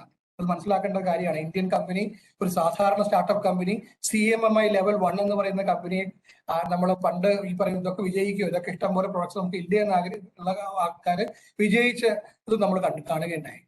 Process innovation. ഇപ്പോൾ ഇന്നോവേഷൻ എന്ന് പറയുന്നത് പല രീതിയിലാണ്. ടൊയോട്ടയിൽ വന്നിരിക്കുന്ന മാറ്റങ്ങൾ നമുക്കറിയാം. ഇപ്പോൾ നമ്മൾ ഇലക്ട്രിക് കാറുകളിലോട്ട് പോയിരിക്കുന്നു അല്ലെ. നമ്മൾ കുറെ കൂടി സോഷ്യൽ കമ്മിറ്റഡ് ആയിക്കൊണ്ടിരിക്കുകയാണ്. ഇലക്ട്രിക് കാറുകളെ കൊണ്ടുപോയിരിക്കുന്നു. പല ഹൈഡ്രജൻ കാർസ് നമ്മൾ കാണുകയുണ്ടായി. നമ്മുടെ ടാറ്റയുടെ പുതിയ പ്രോഡക്ട്സ്, പുതിയ ഓട്ടോമൊബൈൽ വെഹിക്കിൾസ്, അതുപോലെ ഹോണ്ട അവരുടെ കമ്പനിയുടെ ഹൈഡ്രജൻ എനേബിൾഡ് ആയിട്ടുള്ള ഒരുപാട് വെഹിക്കിൾസ് ഒക്കെ വന്നുകൊണ്ടിരിക്കുകയാണ്. കോൺസെപ്റ്റ് മോഡൽസ് ആണ്, എന്നാലും അത് in the near future will come. അതേപോലെ ഓപ്പൺ ഇന്നോവേഷൻ, അതുപോലെയുള്ള പല കാര്യങ്ങൾ. അപ്പൊ ഇതൊക്കെ തന്നെ പല ഇന്നോവേഷൻസിന്റെ എക്സാമ്പിൾസ് ആണ്. അപ്പൊ നമുക്ക് ഏത് ദിശയിൽ ചിന്തിക്കണം എന്നുള്ള നമ്മൾ എപ്പോഴും ഒരു ക്രിയേറ്റീവ് തിങ്കിങ്ങിന്റെ ഭാഗമായിട്ട് ഇതൊക്കെ തന്നെ ഇതുപോലെയുള്ള ആളുകൾ ഒരു ഔട്ട്സൈഡ് ദ ബോക്സ് തിങ്ക് ചെയ്തുകൊണ്ടാണ് നമുക്ക് ഇതിന്റെയൊക്കെ കൺസ്യൂമേഴ്സ് ആയിട്ട് ഇപ്പൊ ഇരിക്കാൻ പറ്റുന്നതാണ് അല്ലെ. അപ്പോ അനാറ്റമി ഓഫ് ഓണ്ടർപ്രണർ എന്ന് പറഞ്ഞ് എടുത്തു കഴിഞ്ഞാൽ അദ്ദേഹത്തിന്റെ നമ്മുടെ ഒരാളെ എടുത്തു കഴിഞ്ഞാൽ ബ്രെയിൻ എന്ന് പറയുന്നത് പൂൾ ഓഫ് ഐഡിയാസ് ആണ്. ഐ എന്ന് പറയുന്നത് it always looks for new opportunities. They won't look at the problem അല്ലെ. പ്രോബ്ലം അല്ല കാണുന്ന, പ്രോബ്ലത്തിന്റെ സൊല്യൂഷനിലേക്കായിരിക്കും എപ്പോഴും ഓണ്ടർപ്രണറിന്റെ ചിന്ത പോകുന്നത് അല്ലെ. എപ്പോഴും every problem will be an opportunity for an entrepreneur. അപ്പൊ looking for opportunities, then communicating the vision. നമ്മൾ ഒരു ഇൻവെസ്റ്ററിലേക്കൊക്കെ പോകുന്ന സമയത്ത് നമുക്ക് എല്ലാ കാര്യങ്ങളും ഉണ്ട്, പക്ഷെ നമുക്ക് കമ്മ്യൂണിക്കേറ്റ് ചെയ്യാൻ അറിയില്ലെങ്കിൽ പിന്നെ കാര്യമില്ല. Communicating the vision is important. Idea മനസ്സിലുണ്ടായാൽ പോലെ effective communication is so important. Listening to feedback, അതാണ് നേരത്തെ ഞാൻ പറഞ്ഞു, നമ്മുടെ ആ ഒരു ഫ്ലെക്സിബിലിറ്റി നമുക്ക് വേണം. ഓപ്പൺ മൈൻഡ്നെസ് വേണം. Listening to feedback. Stomach, trust your guts, then full of passion, then keep going, then dream high but stick to the ground. എപ്പോഴും നമുക്ക് ഡ്രീം ഉണ്ടാവണം, പക്ഷെ നമുക്ക് ഒരിക്കലും അൺറിയലിസ്റ്റിക് ആയിട്ടുള്ള ഐഡിയാസുമായിട്ട് മുന്നോട്ട് പോകാൻ പറ്റില്ല അല്ലെ. നമ്മൾ ഗ്രൗണ്ട് ലെവലിൽ നിന്നുകൊണ്ട് വേണം ആലോചിക്കാൻ എല്ലാ കാര്യങ്ങളും. ഇതൊക്കെ തന്നെയാണ് ഒരു അനാറ്റമി ഓഫ് എൻ ഓണ്ടർപ്രണർ എന്ന് പറയുന്നത്. അതേപോലെ തന്നെ അഡ്വാൻറ്റേജസ് എന്ന് പറയുന്നത് do what you love, B the boss, work with people you like, make your own schedule. ഞാൻ നേരത്തെ പറഞ്ഞു a lot of flexibility is there for entrepreneurship അല്ലേ. പക്ഷെ അതിനൊപ്പം തന്നെ നമ്മൾ കൊണ്ടുവരേണ്ട ചില പ്രിൻസിപ്പിൾസ് ആണ് നേരത്തെ പറഞ്ഞ സെൽഫ് ഡിസിപ്ലിനും ഇന്റഗ്രിറ്റിയും പെർസിസ്റ്റൻസും, അതേപോലെ തന്നെ ഡെസിഷൻ മേക്കിംഗ് ചെയ്യാനുള്ള കഴിവും, പ്രോസസ് ഡ്രിവൺ ആളിലേക്ക് പോകാനുള്ള ആ ഒരു നമ്മുടെ എന്താ പറയണ്ട ആ ഒരു നമ്മുടെ ലീഡ് ബി ഫോക്കസ്ഡ് ആയിട്ടിരിക്കുക, അങ്ങനത്തെ കാര്യങ്ങളൊക്കെ തന്നെ. അപ്പോൾ ഇതൊക്കെ തന്നെയാണ് ഓണ്ടർപ്രണറിന്റെ, നിങ്ങൾ തന്നെയാണ് നിങ്ങളുടെ ബോസ്. പക്ഷെ അത് മുന്നോട്ട് പോകാനും ആ ഒരു സംരംഭം നശിക്കാനും രണ്ടു തരത്തിലും അത് നിങ്ങൾ തന്നെ കാരണം ആയേക്കാം. അപ്പൊ അതുകൊണ്ടാണ് നമ്മൾ ഇതുപോലെയുള്ള നമ്മുടെ ഏത് ആശയങ്ങളും ഈ രീതിയിലേക്ക് വേണം പോകാനായിട്ട്, കുറെ കൂടി ലാർജർ കമ്മ്യൂണിറ്റിയെ അഡ്രസ് ചെയ്യണമാവണം എന്ന് പറയാനുള്ള കാരണം. അപ്പൊ ഇതിൽ കുറെ പ്രോസ് ആൻഡ് കോൺസ് നമുക്കറിയാം. ഒരു ഓണ്ടർപ്രണർക്കുള്ള പ്രോസ് എന്ന് പറഞ്ഞാൽ ഇൻഡിപെൻഡൻസ് ഉണ്ട്, അവനവന് ഇഷ്ടമുള്ള പോലെ ജോലി ചെയ്യാൻ പറ്റും, സാറ്റിസ്ഫാക്ഷൻ കിട്ടും, കാരണം നമ്മൾ ആരുടെയും അണ്ടറിലല്ല, നമ്മളുടെ ഇഷ്ടപ്പെട്ട ജോലിയാണ് ചെയ്യുന്നത്, പാഷൻ എന്ന് പറയുന്നുണ്ട്. ഫൈനാൻഷ്യൽ റിവാർഡ്സ് നമുക്കറിയാം, പല ഇന്നോവേഷൻ കോൺടെസ്റ്റുകളും കാര്യം നടക്കുന്നുണ്ട്. അപ്പൊ അതുപോലെ ഫൈനാൻഷ്യൽ റിവാർഡ്സ് എപ്പോഴും കിട്ടും, നമ്മുടെ പ്രോഡക്ട്സിലൂടെ കിട്ടും, സർവീസസിലൂടെ കിട്ടും. അത് ഒബ്വിയസ്ലി അത് ആ നമ്മുടെ ആശയം കറക്റ്റ് ആണെങ്കിൽ ആ റിവാർഡ്സ് എന്ന് പറയുന്നത് നോ മാറ്റർ അത് ഒരിക്കലും വരിക തന്നെ ചെയ്യും. സെൽഫ് എസ്റ്റീം, നമ്മൾ പ്രൗഡ് ആവും, നമ്മളുടെ സ്വന്തം സ്ഥാപനത്തിലാണ് നമ്മൾ വർക്ക് ചെയ്യുന്നത്, നമ്മൾ ഒരുപാട് പേർക്ക് ജോലി എടുക്കുന്നു, നമ്മളും കൂടി ഈ സോഷ്യോ എക്കണോമിക് ഡെവലപ്മെന്റിന്റെ ഭാഗമാണ് എന്ന് പറയുന്ന തരത്തിലുള്ള സെൽഫ് എസ്റ്റീം ഒരു ഏതൊരു ഓണ്ടർപ്രണർക്കും ഉണ്ടാവും. പക്ഷെ ഇതിനോടൊപ്പം തന്നെ ചില ഡിസഡ്വാൻറ്റേജസ് അല്ലെങ്കിൽ കോൺസ് എന്ന് പറയുന്നത് റിസ്ക് ഓഫ് ഫെയിലിയർ ആണ്. നമുക്കറിയാം പല ഘട്ടങ്ങളിലും നമുക്ക് ആ ഒരു റിസ്കിന്റെ ആ ഫെയിലിയർ ഈ ഒരു സ്ഥാപനം നമുക്ക് നിർത്തേണ്ടി വരുമോ എന്നുള്ള ഘട്ടങ്ങൾ പല സമയത്തും ഒരു ഓണ്ടർപ്രണർ ഫേസ് ചെയ്യും. പക്ഷെ അതെല്ലാം മുന്നോട്ട് പോവുകയാണ് വേണ്ടതെന്നാണ് ഞാൻ പറഞ്ഞത്. ഒബ്സ്റ്റക്കിൾസ് എന്തായാലും ഉണ്ടാവും. നമുക്കറിയാം പല രീതിയിലായിരിക്കും ഒബ്സ്റ്റക്കിൾസ് ഉണ്ടാവുക. ലോൺലിനെസ് അല്ലെ, പല സമയങ്ങളിലും നമുക്ക് ഡെസിഷൻ മേക്കിങ്ങിൽ നമ്മൾ ഇൻഡിപെൻഡന്റ് ആയിട്ട് ഫാസ്റ്റായ ഡെസിഷൻസ് എടുക്കേണ്ടി വരും. ഇന്നത്തെ കാലത്ത് എല്ലാവരും ഫാസ്റ്റർ ആണ്. നമുക്ക് ഒരിക്കലും ഒരു കാര്യത്തിന് ഒരു ചോദ്യം കിട്ടിയിട്ട് 10 ദിവസം കഴിഞ്ഞിട്ട് മറുപടി പറയാമെന്ന് പറയാൻ പറ്റില്ല. അപ്പൊ അതുകൊണ്ട് തന്നെ ആ ഒരു ലോൺലിനെസ് ചിലപ്പോൾ ഉണ്ടാകും, പക്ഷെ ഡെസിഷൻ മേക്കിങ്ങിനൊക്കെ ആയിരിക്കും അത് ഉണ്ടാകും. പക്ഷെ അത് നമ്മൾ അതൊരു പോസിറ്റീവായി എടുത്തുകൊണ്ട് ആ ഡെസിഷൻ മേക്കിങ്ങിൽ അത് തെറ്റായാലും ശരിയായാലും ആ ഒരു സമയത്തിനുള്ളിൽ എടുക്കുക എന്നുള്ളതാണ് അതിന്റെ ഒരു വിജയിരിക്കുന്നത്. ഫൈനാൻഷ്യൽ ഇൻസെക്യൂരിറ്റി എന്ന് പറയുന്നത് പല സ്റ്റേജസിലും ചെയ്യും. അതിനെക്കുറിച്ച് ഞാൻ പറയാം. ലോങ് അവേഴ്സ്, ഒരുപാട് സമയം, കാരണം വേറെ ആരും ചിലപ്പം തുടക്കകാലത്ത് വർക്ക് ചെയ്യാനുണ്ടാവില്ല. നമ്മൾ തന്നെയായിരിക്കും ആ പ്രോഡക്റ്റിന്റെ ഒരു ഐഡിയ ടു പ്രോഡക്റ്റ് എന്ന് പറയുന്ന ഡെവലപ്മെന്റ് ഫേസിൽ ഉണ്ടാകുന്നത്. അപ്പൊ അതുകൊണ്ട് തന്നെ ലോങ് അവേഴ്സ് നമുക്ക് അതിനുവേണ്ടി ചെലവഴിക്കേണ്ടി വരും. അപ്പോൾ ലൈഫ് വർക്ക് ബാലൻസ് എന്ന് പറഞ്ഞാൽ ചിലപ്പോൾ പല അവസരങ്ങളിലും നമുക്ക് കിട്ടണമെന്നില്ല. ഇതൊക്കെയാണ് അതിന്റെ പ്രോസ് ആൻഡ് കോൺസ് എന്ന് പറയുന്നത്. ഒരു ബിസിനസ് മോഡൽ ഞാൻ പറഞ്ഞു, ഏതൊരു ഒരു പ്രോസസ്സിനും ഒരു എന്താ പറയണ്ട ഒരു ഐഡിയക്കും ഒരു ഘട്ടം കഴിഞ്ഞാൽ ബിസിനസ് മോഡലിലോട്ട് പോകണം അല്ലെ. ബിസിനസ് മോഡൽ ഇല്ലാത്ത ഒരു സ്ഥാപനവും വിജയിക്കില്ല. നമുക്ക് എന്തെങ്കിലും രീതിയിൽ ഒരു ഓൺടർപ്രണർക്ക് ഒരിക്കലും ഒരു ബിസിനസ് മോഡൽ ഇല്ലാതെ മുന്നോട്ട് പോകാൻ പറ്റില്ല. അപ്പൊ അത് എന്തൊക്കെയായിരിക്കും എന്റിറ്റീസ് ഒരു ബിസിനസ് മോഡലിന് വേണ്ടത്? നമ്മൾ ആദ്യം വേണ്ടത് നമ്മുടെ ഒരു കോർ വാല്യൂസ് ആണ്. ആ ഒരു ഇൻസ്റ്റിറ്റ്യൂട്ട്, ആ ഒരു ഓർഗനൈസേഷന് വേണ്ട, അല്ലെങ്കിൽ നമ്മളുടെ ആ ഒരു സ്റ്റാർട്ടപ്പിന് വേണ്ട, അല്ലെങ്കിൽ ആ ഒരു സ്റ്റാർട്ടപ്പ് വെഞ്ചറിന് വേണ്ട കോർ വാല്യൂസ്. ആ വാല്യൂസിനെ മുറുകെ പിടിച്ചിട്ട് വേണം മുന്നോട്ട് പോകാനായിട്ട്. അതിലൊരിക്കലും നമ്മൾ വെള്ളം ചേർക്കാൻ പാടില്ല. രണ്ടാമത് കോമ്പിറ്റൻസീസ്. നമ്മുടെ സിമിലർ പ്രോഡക്റ്റോ പ്രോസസ്സോ ഉള്ള ആളുകളെ നമ്മൾ തിരിച്ചറിയണം. അവർ വർക്ക് ചെയ്യുന്ന മെത്തഡോളജി നമ്മുടെ മെത്തഡോളജിയുമായിട്ട് എത്രത്തോളം ഇംപ്രൂവ്ഡ് ആണ്, അവരെങ്ങനെയാണ് മാർക്കറ്റിംഗ്, നമ്മുടെ ഒരു കീൻ വിഷൻ ഈ പറയുന്ന പോലെയുള്ള നമ്മുടെ കോമ്പിറ്റൻസി നമ്മുടെ കോമ്പറ്റീറ്റേഴ്സുമായിട്ട് അറിഞ്ഞിരിക്കണം. അതിൽ നിന്ന് പല സമയങ്ങളിൽ നമുക്കറിയാം ഇന്നത്തെ ഒരു പാൻഡമിക് സിറ്റുവേഷനിൽ പല ആൾക്കാരും കോമ്പറ്റീഷൻസ് മാറ്റി വെച്ചുകൊണ്ട് അതിനെ കൊളാബറേഷൻസ് ആക്കി കൺവേർട്ട് ചെയ്തിട്ടുണ്ട്. നിങ്ങൾക്ക് അറിയാൻ പറ്റും, പലതിലും നമുക്ക് കണ്ടിട്ടുണ്ട്. ഈ ഒരു പാൻഡമിക് വന്ന സമയത്ത് പലരും അത് മാറ്റി. കാരണം നമുക്കറിയാം എന്റെ കയ്യിൽ നല്ലൊരു പ്രോഡക്റ്റ് ഉണ്ട്, ഒരു നല്ല സർവീസ് ഉണ്ട്, നിങ്ങൾക്ക് ഒരു നല്ല സർവീസ് ഉണ്ട്, നമുക്കൊരു കോമൺ സ്ട്രാറ്റജി പ്ലാൻ ചെയ്തുകൊണ്ട് നമുക്ക് അങ്ങനെ മൂവ് ചെയ്തുകൂടെ?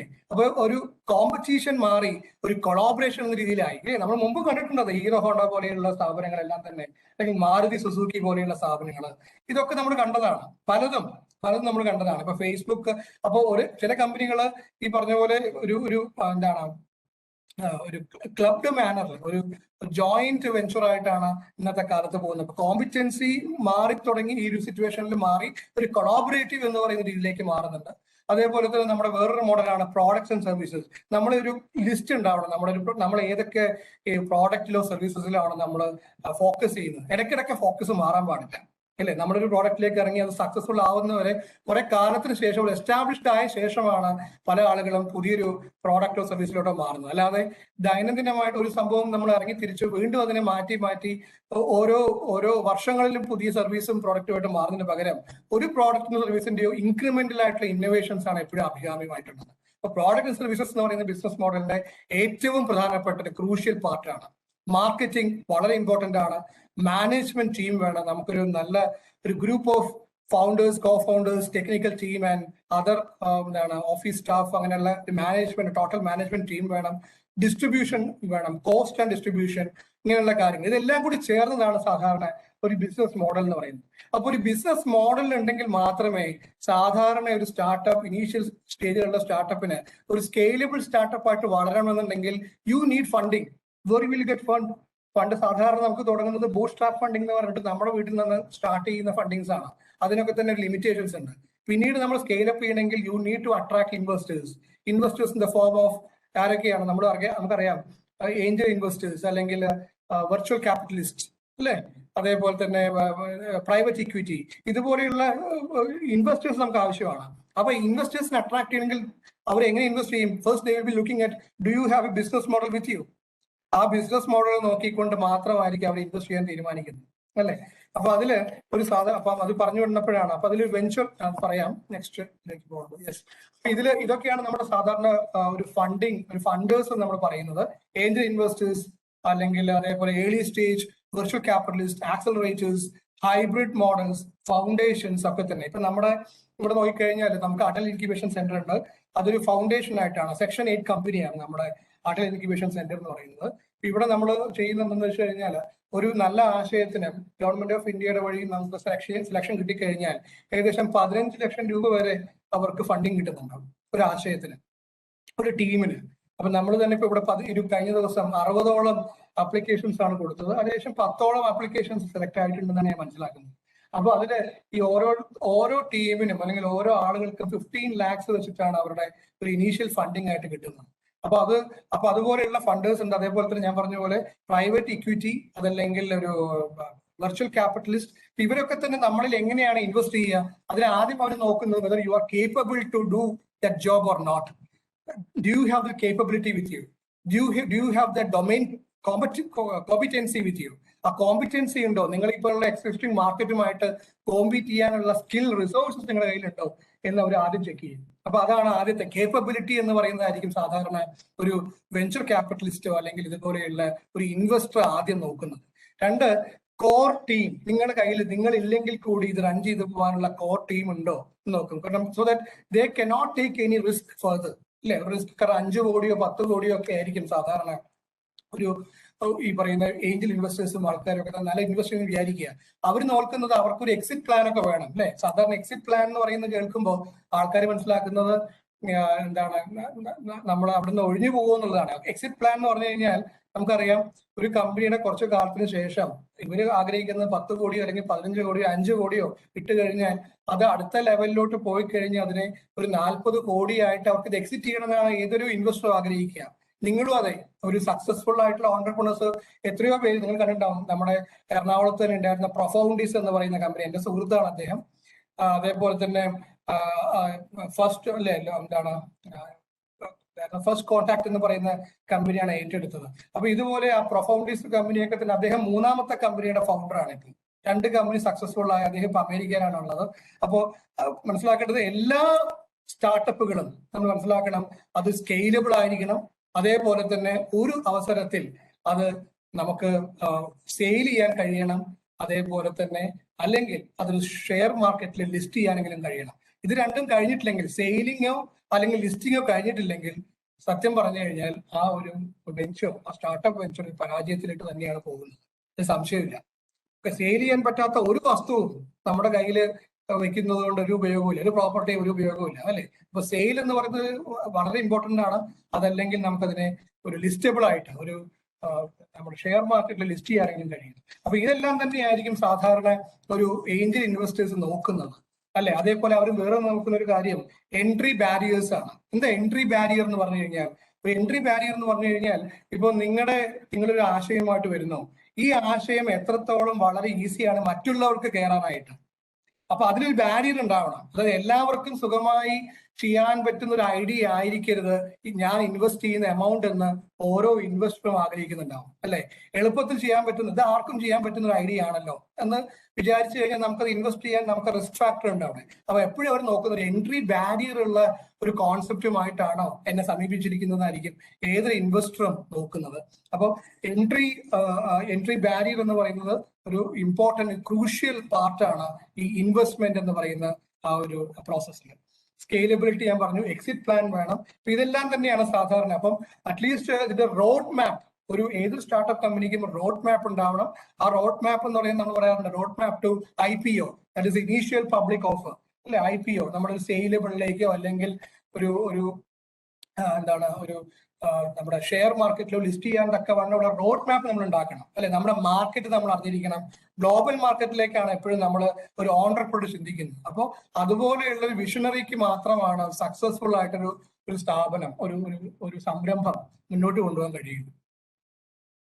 അതേപോലെ തന്നെ ഈ ഒരു സ്റ്റേജ് നമ്മൾ ഇത്ര നേരം സംസാരിച്ചിരുന്ന കാര്യങ്ങളാണ്. അപ്പൊ എങ്ങനെയൊക്കെയാണ് സ്റ്റാർട്ടപ്പ് വരുന്നത് പറഞ്ഞു. ഒരു ലിവ് ഇൻ ദ ഫ്യൂച്ചർ എന്ന് പറയുന്നതാണ് നമുക്ക് ആദ്യം വേണ്ടത്. നമ്മളുടെ ഈ ലോകത്ത് എന്താണ് മിസ്സിംഗ് ആയി കിടക്കുന്നത് എന്നുള്ളതാണ്. What is missing in this world, അത് വളരെ ഇമ്പോർട്ടന്റ് ആണ്. ആ ഒരു ഐഡിയ ആണ് നമ്മുടെ ക്രിയേറ്റീവ് തിങ്കിങ്ങിനെ സഹായിക്കുന്നത്. You have to write it down and bounce ideas around. ഒരു ആശയം വന്നു കഴിഞ്ഞാൽ അതിനോട് ബന്ധപ്പെട്ട് കിടക്കുന്ന പലതിനെയും നമ്മൾ കൊണ്ടുവരണം. You have to do a lot of brainstorming on it, അല്ലെ. നമ്മൾ പറയാറുണ്ട് ബ്രെയിൻ സ്റ്റോമിങ്, അല്ലെ. ബ്രെയിൻ സ്റ്റോമിങ് ചെയ്യണം. അതിനുശേഷമാണ് നമ്മൾ പ്രോട്ടോടൈപ്പ് എന്ന് പറയുന്ന കോൺസെപ്റ്റിലോട്ട് വരുന്നത്. ഇത് കഴിഞ്ഞ് നമ്മൾ അതിനെ ഒരു എന്താണ് പല തരത്തില് ആ പ്രോട്ടോടൈപ്പിൽ തന്നെ ട്രയൽ ആൻഡ് എറേഴ്സ് നടത്തുന്നു.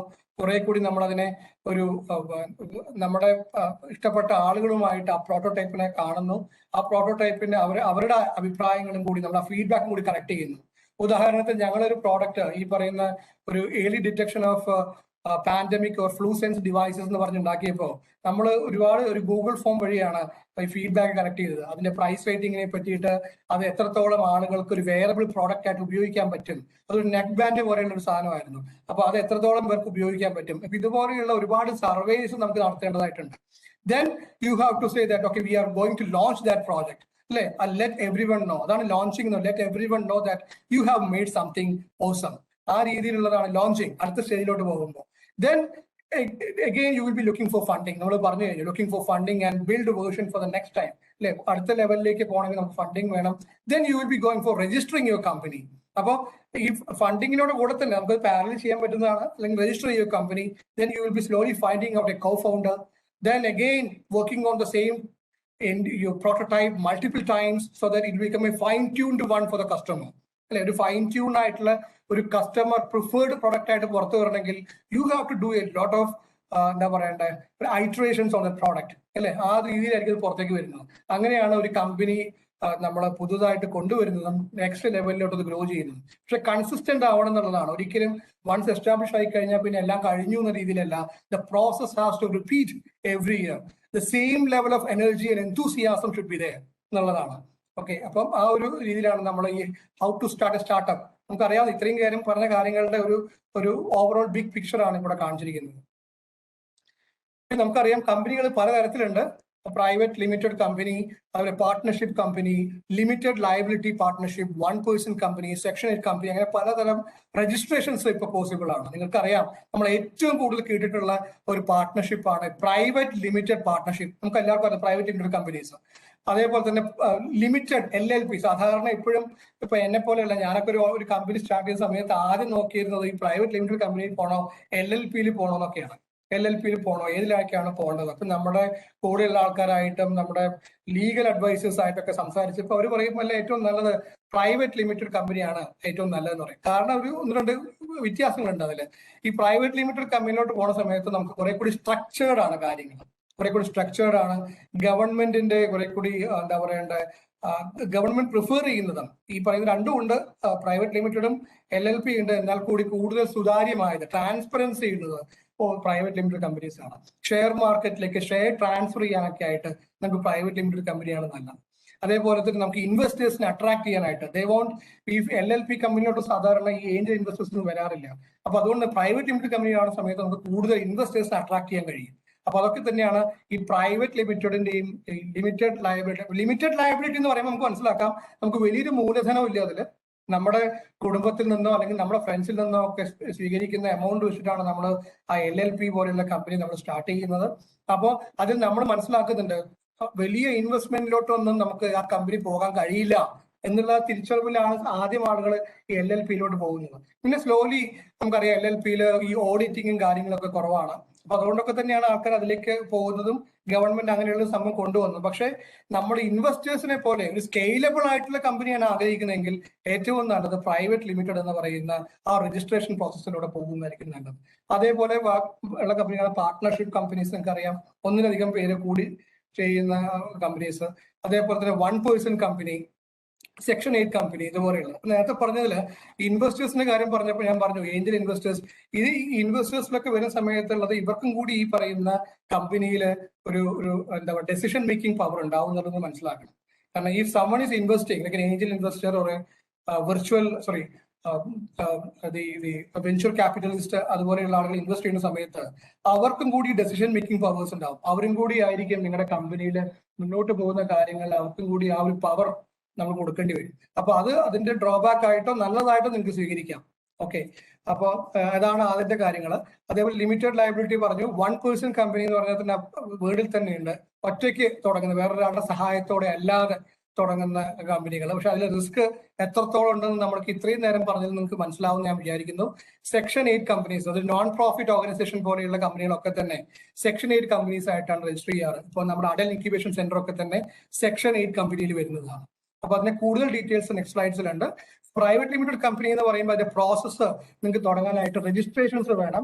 ആ രജിസ്ട്രേഷൻസിലോട്ട് പോകുമ്പോൾ അവിടെ നമുക്ക് ഒരു മിനിസ്ട്രി ഓഫ് കോർപ്പറേറ്റ് അഫയേഴ്സ് എന്ന് പറയുന്ന www.mca.gov.in എന്ന് പറയുന്ന വെബ്സൈറ്റിലാണ് നമ്മൾ കമ്പനികളെ രജിസ്റ്റർ ചെയ്യാൻ വേണ്ടി നോക്കുന്നത്. അപ്പൊ അതിൽ വേണ്ട പ്രോസസ്സാണ് നമുക്ക് ഇവിടെ കാണിച്ചിരിക്കുന്നത്. ഒന്ന് ആദ്യം വേണ്ടത് നമുക്കൊരു ഈ പ്രോസസ്സ് ഒരുവിധം ഈ പറയുന്ന എല്ലാ രജിസ്ട്രേഷൻ പ്രോസസ്സും ഈ പറയുന്ന ഈ 4 ടൈപ്പിനും സിമിലർ തന്നെയാണ്. അപ്പൊ അതുകൊണ്ട് അത് മനസ്സിലാക്കി വെക്കുക. ആദ്യം നമുക്ക് വേണ്ടത് ഇതിനെല്ലാം മുന്നേ ഒരു കമ്പനി നെയിം വേണം. കമ്പനി നെയിം വേണമെങ്കിൽ ആദ്യം നോക്കേണ്ടത് ആ കമ്പനി നമുക്ക് ഇഷ്ടപ്പെട്ട നെയിം ഈ പറയുന്ന MCA എന്ന് പറയുന്ന സൈറ്റിൽ പോയി നമ്മൾ ആ നെയിം കൊടുത്തു നോക്കുക. ആ കൊടുത്തു നോക്കുന്നതിൽ നിന്നും നമുക്ക് മനസ്സിലാക്കാൻ പറ്റും അത് അവൈലബിൾ ആണോ, ആ നെയിം അവൈലബിൾ ആണോ അല്ലയോ എന്നുള്ളത്. അപ്പോൾ ഞാൻ മനസ്സിലാക്കുന്നത് ആ ഒരു സൈറ്റിൽ നമുക്ക് 2 നെയിംസ് കൊടുക്കാൻ പറ്റും. ആ 2 പ്രിഫേർഡ് നെയിംസ് കൊടുക്കാം. Preference level 1 and level 2. അപ്പോൾ സ്വാഭാവികമായിട്ടും ലെവൽ 1 ഓൾറെഡി ഒരു കമ്പനി ഉണ്ടെങ്കിൽ automatically you will be getting the name on the second one. Okay, ആ രീതിയിലേക്ക് പോകും. ഇതിനൊക്കെ പുറമെ വേറൊരു കാര്യം കൂടി ഉണ്ട്, ട്രേഡ് മാർക്ക് എന്ന് പറയുന്നത്. ട്രേഡ് മാർക്ക് നിങ്ങൾക്ക് അറിയാം, ഒരു IP പോളിസി തന്നെയാണ് ട്രേഡ് മാർക്ക്. അപ്പോൾ ഒരു കമ്പനിയുടെ ലോഗോയോ അല്ലെങ്കിൽ കമ്പനിയുടെ പേരോ അവരുടെ എന്താ പറയണ്ട സ്ലോഗനോ എന്തോ ആവട്ടെ, ഇതൊക്കെ സാധാരണ ട്രേഡ് മാർക്ക് ചെയ്യപ്പെടാറുണ്ട്. ഇപ്പൊ ട്രേഡ് മാർക്ക് ഉള്ളതാണോ എന്ന് നോക്കണമെങ്കിൽ സാധാരണ നോക്കേണ്ടത് ഇന്റലക്ച്വൽ പ്രോപ്പർട്ടി റൈറ്റ്സ്, അതായത് IPindia.nic.in എന്ന് പറയുന്ന ഇന്ത്യയുടെ IP ഇന്റലക്ച്വൽ പ്രോപ്പർട്ടി കൈകാര്യം ചെയ്യുന്ന സ്ഥാപനത്തിന്റെ വെബ്സൈറ്റിൽ പോയി നോക്കണം. അവിടെ പോയിട്ട് ഇതുപോലെ ട്രേഡ് മാർക്ക് രജിസ്റ്റേർഡ് ആണോ, ഈ പറയുന്ന പേരിലുണ്ടോ നോക്കണം. അതില്ല എന്ന് നിങ്ങൾ ഉറപ്പുവരുത്തി കഴിഞ്ഞാൽ നിങ്ങൾക്ക് സുഖമായിട്ട് ഈ MCA.gov.in എന്ന് പറയുന്ന സൈറ്റിൽ പോയി ഈ പറയുന്ന കമ്പനിയുടെ നെയിം രജിസ്റ്റർ ചെയ്യാവുന്നതാണ്. അപ്പൊ അതിൽ തന്നെ ആദ്യം വേണ്ടത് DSC എന്ന് പറയും. അതായത് DSC എന്ന് പറഞ്ഞു കഴിഞ്ഞാൽ ഡിജിറ്റൽ സിഗ്നേച്ചർ സർട്ടിഫിക്കറ്റ്. നിങ്ങൾക്ക് അറിയാൻ പറ്റും ഇപ്പൊ നമ്മളെല്ലാം ചെയ്യുന്ന ഇമെയിൽ സിഗ്നേച്ചർ ഒക്കെ തന്നെ സാധാരണ ഡിജിറ്റൽ സിഗ്നേച്ചർ എന്ന് പറയാറുണ്ട്. ഇതങ്ങനെയല്ല. സാധാരണ നമ്മൾ ഡിജിറ്റൽ സിഗ്നേച്ചേഴ്സ് ഉപയോഗിക്കുന്നത് ഓതന്റിക്കേഷൻ പർപ്പസസിനാണ്. നമ്മൾ കൊടുക്കുന്ന ഡേറ്റ, അതായത് ഇപ്പൊ അയാളുടെ ടിൻ നമ്പർ, പാൻ നമ്പർ, അല്ലെങ്കിൽ ആധാർ കാർഡ് നമ്പർ, ഇതുപോലുള്ള കാര്യങ്ങളെല്ലാം തന്നെ ഓതന്റിക് ആണ് എന്ന് പ്രൂവ് ചെയ്യാൻ വേണ്ടി ഉപയോഗിക്കാൻ വേണ്ടിയിട്ടാണ് അവിടെ DSC ഡിജിറ്റൽ സിഗ്നേച്ചർ സർട്ടിഫിക്കറ്റ് നോക്കുന്നത്. അതിനുശേഷം നമുക്ക് DIN നമ്പേഴ്സ് എല്ലാ പാർട്ട്നേഴ്സിനും, ഡയറക്ടർ ഐഡന്റിഫിക്കേഷൻ നമ്പർ എന്ന് പറയുന്ന DIN നമ്പേഴ്സ്, നിങ്ങൾക്ക് യുണീക് ഐഡന്റിഫിക്കേഷൻ നമ്പർ ഓരോ പാർട്ട്നേഴ്സിനും കിട്ടും. അതിനുശേഷമാണ് നമുക്ക് ROC, ഫയൽ ഇൻകോർപ്പറേഷൻ വിത്ത് ROC കിട്ടുന്നത്. അതിന്റെ നെയിം അപ്രൂവ്ഡ് ആവുന്നത് ആ രീതിയിലാണ്. അപ്പൊ ഇത് വളരെ എളുപ്പത്തിൽ ചെയ്യാൻ പറ്റുന്ന പ്രോസസ്സാണ്. നമുക്ക് ഓൺലൈനിൽ ഇപ്പോൾ വളരെ ഈസി ആയിട്ട് ചെയ്യാൻ പറ്റും. ഓഫ്ലൈനിലാണെങ്കിലും ഇപ്പോൾ വളരെ ഈസി ആയിട്ട് ഓൺലൈനിൽ ചെയ്യാൻ പറ്റുന്നതാണ്. അതിന് മുമ്പ് നമ്മൾ നോക്കേണ്ടത് MCA.gov.in എന്ന് പറയുന്ന വെബ്സൈറ്റ് ആണ്. ഇപ്പൊ പ്രൈവറ്റ് ലിമിറ്റഡ് കമ്പനി നമ്മൾ പറഞ്ഞു ഇത് ഇൻഡിവിജ്വൽസ് ഒരു ഗ്രൂപ്പ് ഓഫ് ആളുകളൊക്കെ തുടങ്ങുന്ന കമ്പനീസ് ആണെന്ന് പറഞ്ഞു. അതിൽ ഷെയർ ഹോൾഡേഴ്സ്, അവിടെ ബിസിനസ് അസറ്റ്സും പേഴ്സണൽ അസറ്റ്സും വ്യത്യാസപ്പെടുത്തി സെപ്പറേറ്റ് ചെയ്ത് വെച്ചിട്ടുണ്ടെന്നുള്ളതാണ് ഒരു പ്രൈവറ്റ് ലിമിറ്റഡ് കമ്പനിയുടെ ഏറ്റവും വലിയൊരു ഒരു ബെനിഫിറ്റ് ആയിട്ട് നമ്മൾ കാണുന്നത്. അതേപോലെ തന്നെ ഈ ഷെയർ ഹോൾഡറിന് is responsible for his share of the total capital. ഇതാണ് ഒരു പ്രൈവറ്റ് ലിമിറ്റഡ് കമ്പനി എന്ന് പറയുന്നത് മനസ്സിലാക്കേണ്ടത്. പാർട്ണർഷിപ്പ് നിങ്ങൾക്കറിയാം, മോർ ദാൻ 1 ഇൻഡിവിജ്വൽ ഇൻവോൾവ് ആവുന്ന ഇതിലൊക്കെ പാർട്ണർഷിപ്പ് ഉണ്ട്. പക്ഷെ ഇവിടുത്തെ ഒരു കുഴപ്പം എന്ന് പറഞ്ഞു കഴിഞ്ഞാൽ ഈ ഒരു പാർട്ണർഷിപ്പ് ബിസിനസ്സിന് എന്തെങ്കിലും ഒരു ലോസ് വന്നു കഴിഞ്ഞാൽ അയാളുടെ പേഴ്സണൽ അസറ്റ്സും കൂടി പോകും എന്നുള്ളതാണ് ഒരു പാർട്ണർഷിപ്പിന്റെ പ്രത്യേകത. നമുക്കറിയാവുന്നതാണ്. ഈ പ്രൊസീജിയർ എല്ലാം തന്നെ ഞാൻ ഡയഗ്രാംസ് കാണിച്ചിട്ടുണ്ടെങ്കിലും ആ പ്രൊസീജിയർ എല്ലാം തന്നെ സിമിലർ ആണ്. ഇപ്പൊ ഈ പറഞ്ഞ പോലെ തന്നെയാണ്.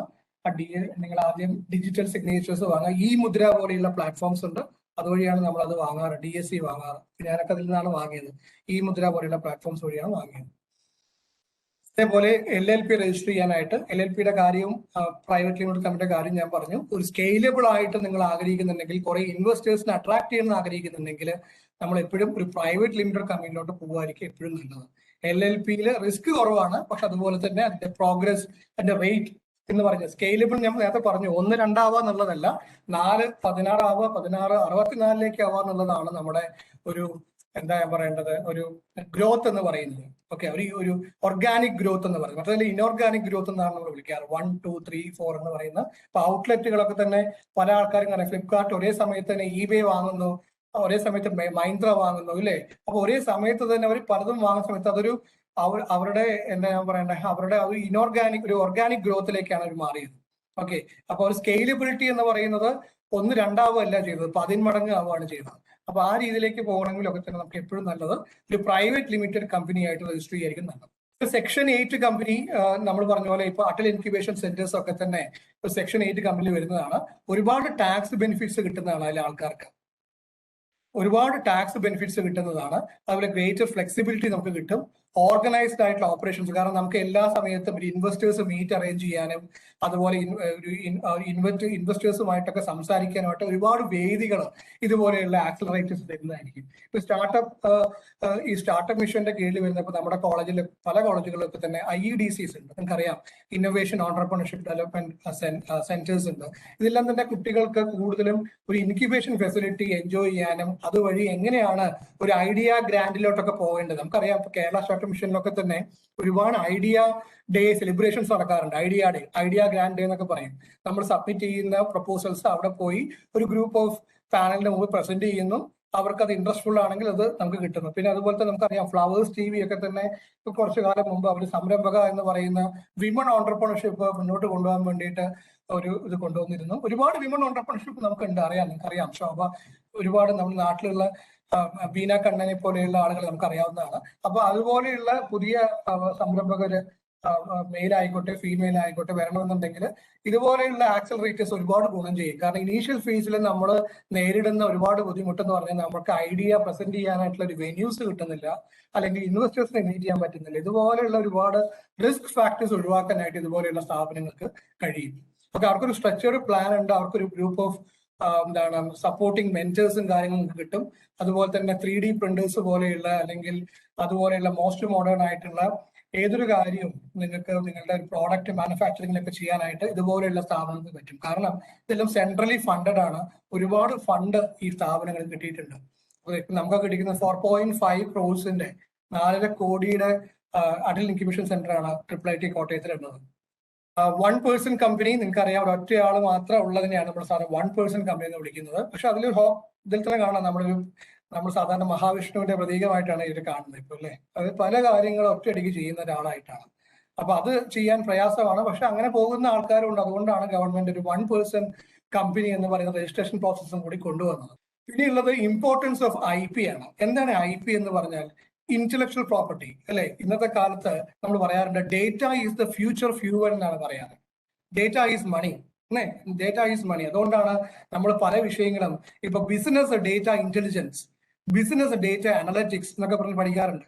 ഈ ഡേറ്റ എന്ന് പറയുന്നത് ഏത് ഡേറ്റയും, ഇപ്പൊ നമ്മളൊരു സാധാരണ ഒരു മാളിൽ പോയി കഴിഞ്ഞ് ഒരു പേപ്പർ കടലാസിൽ എന്തെങ്കിലും ഒരു കോൺടസ്റ്റിന് വേണ്ടി ഒപ്പിട്ട് കൊടുത്താലും ആ ഡേറ്റയും ഇപ്പൊ മണിക്ക് തുല്യമാണെന്നാണ് പറയുന്നത്, അല്ലെ? ഒരു കസ്റ്റമർ ഡേറ്റ അനലൈസ് ചെയ്ത് അവരുടെ പ്രോഡക്റ്റ് മാനുഫാക്ചറിംഗിലും പ്രോഡക്റ്റ് ഇംപ്രവൈസേഷൻസിലും ഒക്കെ കൊണ്ടുവരുന്നത് അങ്ങനെയാണ്. അപ്പൊ ഡേറ്റ ഒരു ഫ്യൂച്ചർ ഫ്യൂവൽ ആണ്. അതുകൊണ്ട് തന്നെ ഡേറ്റ പ്രൊട്ടക്ഷൻ എന്ന് പറയുന്നത് വളരെ ഇമ്പോർട്ടന്റ് ആണ്. ഒരു കമ്പനിയുടെ ബിസിനസ് പ്രാക്ടിക്സ്, ഒരു കമ്പനി അല്ലെങ്കിൽ നിങ്ങളുടെ ബിസിനസ് ഐഡിയാസ് ഒരിക്കലും വേറൊരാൾ കോപ്പി ചെയ്ത് കഴിഞ്ഞാൽ പിന്നെ ഒരു കാര്യമില്ല. നമ്മൾ എന്ത് ഇന്നോവേറ്റീവ് ഐഡിയ കൊണ്ടുവന്നിട്ടും അതിലൊരു ഡേറ്റ പ്രൊട്ടക്ഷൻ കൊടുക്കാൻ നമുക്ക് കഴിഞ്ഞിട്ടില്ല എന്നുണ്ടെങ്കിൽ, ഏതെങ്കിലും ഒരു വെന്യൂവിൽ നിങ്ങൾ പോയി അവതരിപ്പിച്ചു, ആ വെന്യൂവിൽ നിങ്ങൾ സെലക്ടഡ് ആയില്ല, പക്ഷെ നിങ്ങളുടെ ഡേറ്റ എന്തായി? റിവീൽ ആയി കഴിഞ്ഞു, ഇല്ലേ? നിങ്ങളുടെ ഇൻഫോർമേഷൻ, നിങ്ങളുടെ ഐഡിയ എന്ന് പറയുന്നത് വേറൊരു സമൂഹത്തിന് മുന്നോട്ട് പോയി കഴിഞ്ഞു. അത് പിന്നീട് ഒരു പ്രൊഡക്റ്റായി വന്നുകൂടായികയില്ല. അപ്പൊ അതുകൊണ്ട് തന്നെ ഏതൊരു അവസരത്തിലും നമ്മളുടെ ഒരു ഇന്നോവേറ്റീവ് ഐഡിയ ആണ് വന്നതെങ്കിൽ it will be good. It is I suggest, I recommend you to convert those ideas in the form of patents, in the form of copyrights, in the form of trademarks, etc. കാരണം IP protection എന്ന് പറയുന്നത് വളരെ വളരെ വളരെ important ആണ്.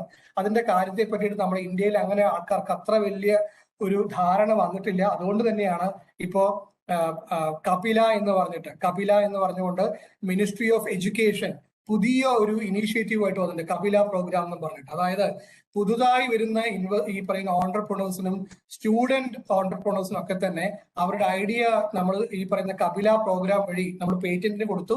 ആ patent കൊടുത്തു കഴിഞ്ഞാൽ ആശയം ഓക്കെ ആണെന്ന് തോന്നിക്കഴിഞ്ഞാൽ ഈ കപില പ്രോഗ്രാം വഴി നമുക്ക് 85% റീഇംബേഴ്സ്മെന്റ് കിട്ടും. സാധാരണ പഴയ കാലത്ത് ഈ പേറ്റന്റിങ്ങിന് ആളുകൾ പോകാത്തതിന്റെ ഒരു കാരണം ഇതിന് സർവീസ് ചാർജുകൾ കൂടുതലാണെന്ന് പറഞ്ഞുകൊണ്ടാണ്. കാരണം ഗവൺമെന്റ് ചാർജസ് 8,100 രൂപ മറ്റേ വരുന്നുള്ളൂ. ഇപ്പൊ അത് കുറഞ്ഞു. ഇപ്പൊ 1,600 രൂപയേ ഉള്ളൂ ഒരു പേറ്റന്റ് ചെയ്യാനായിട്ട്. അപ്പോ അത് ആളുകൾ പലരും ആ ഒരു എമൗണ്ട് വളരെ കൂടുതലാണെന്ന് പറഞ്ഞുകൊണ്ടാണ് അതിൽ പോകാതിരുന്നത്. പക്ഷെ ഇന്നത്തെ കാലത്ത് നമുക്കറിയാം ഒരുപാട് ഇപ്പൊ നിങ്ങളുടെ IP India സൈറ്റിൽ എടുത്ത് കാണാൻ പറ്റും എത്രത്തോളം പ്രോഡക്ട്സുകളാണ് ഡിസൈൻ പേറ്റന്റ് ആയിട്ടും ഈവൻ അല്ലാതെ യൂട്ടിലിറ്റി പേറ്റന്റ് ഒക്കെ ആയിട്ട് വരുന്നതെന്ന് കാണാൻ പറ്റും. അപ്പൊ IP എന്ന് പറഞ്ഞാൽ വളരെ ഇമ്പോർട്ടന്റ് ആണ്. ഇപ്പൊ പേറ്റന്റ് സാധാരണ കൊടുക്കുന്നത് പ്രോഡക്റ്റിനാണ്, ഒരിക്കലും ഐഡിയക്ക് പേറ്റന്റ് ഇല്ല. Idea patenting is possible outside India only. Outside India എല്ലാ സ്ഥലത്തും ഇല്ല. എന്നാലും ഞാൻ പറയുന്നത് ഐഡിയ പേറ്റന്റിങ് കൊടുക്കുന്നത് US ഐഡിയ പേറ്റന്റിങ് ഉണ്ട് എന്നാണ് ഞാൻ മനസ്സിലാക്കുന്നത്. ഇവിടെ ഇന്ത്യയിൽ ഈ പറയുന്ന ഒരു ഐഡിയ പേറ്റന്റിങ് ഇല്ല. ഒരിക്കലും അതിനെ പ്രോഡക്റ്റ് ആക്കിയുള്ള കാര്യങ്ങൾക്ക് മാത്രമേ പേറ്റന്റിങ് ഉള്ളൂ. ഒരു കമേഴ്ഷ്യൽ വയബിൾ പ്രൊഡക്റ്റ് ആയാൽ മാത്രമേ അതിനെ പേറ്റന്റ് സാധിക്കുള്ളൂ. അതൊരു നോവൽറ്റി എന്ന് പറയുന്ന എലിമെന്റ് അവിടെ ആവശ്യമാണ്.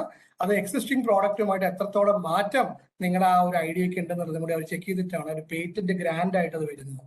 രണ്ടാമത്തെ കാര്യം, നിങ്ങളുടെ ടെക്നോളജി റിപ്പോർട്ട്സ്, ബിസിനസ് സീക്രട്സ്, ഇങ്ങനെയുള്ള കാര്യങ്ങൾ നമ്മൾ എന്താ ചെയ്യുക, ഒരിക്കലും പേറ്റന്റ് ചെയ്യാൻ പറ്റില്ല. അതിന് വേറൊരു കാര്യം കൂടി ഞാൻ പറയുന്ന പേരാണ് കോപ്പി റൈറ്റ് എന്ന് പറയുന്നത്.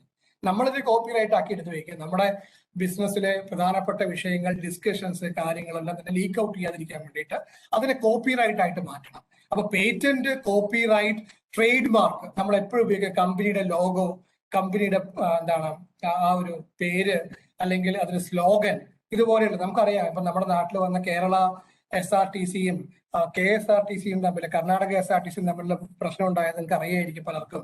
അതായത് കാരണം നമ്മൾ കേരളത്തിൽ നമ്മുടെ KSRTCയുടെ പേര് നമ്മൾ അതിൽ ചെയ്യാൻ വിട്ടുപോയി. ആ ഒരു ചെറിയ പാകപ്പിഴയാണ് പിന്നീട് കേരള SRTC ആക്കി നമുക്ക് എഴുതേണ്ടി വന്നത്. ഇപ്പോഴും നമ്മളത് KSRTC എഴുതുന്നുണ്ടെങ്കിലും യഥാർത്ഥത്തിൽ ഇത് കേരള SRTC എന്നാണ് എഴുതേണ്ടത്.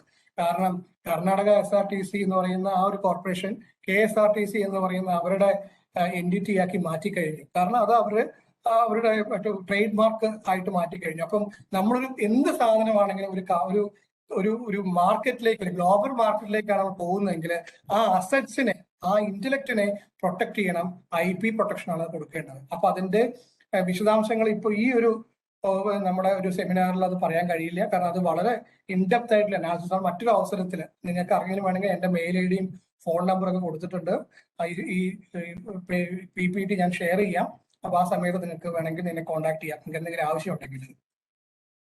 അപ്പോൾ ഇതുപോലെ ഇനി കുറച്ച് കാര്യങ്ങൾ പറയാനുണ്ട്. എനിക്കറിയാം നമ്മുടെ സമയം കുറച്ച് അതിക്രമിച്ചിട്ടുണ്ട്.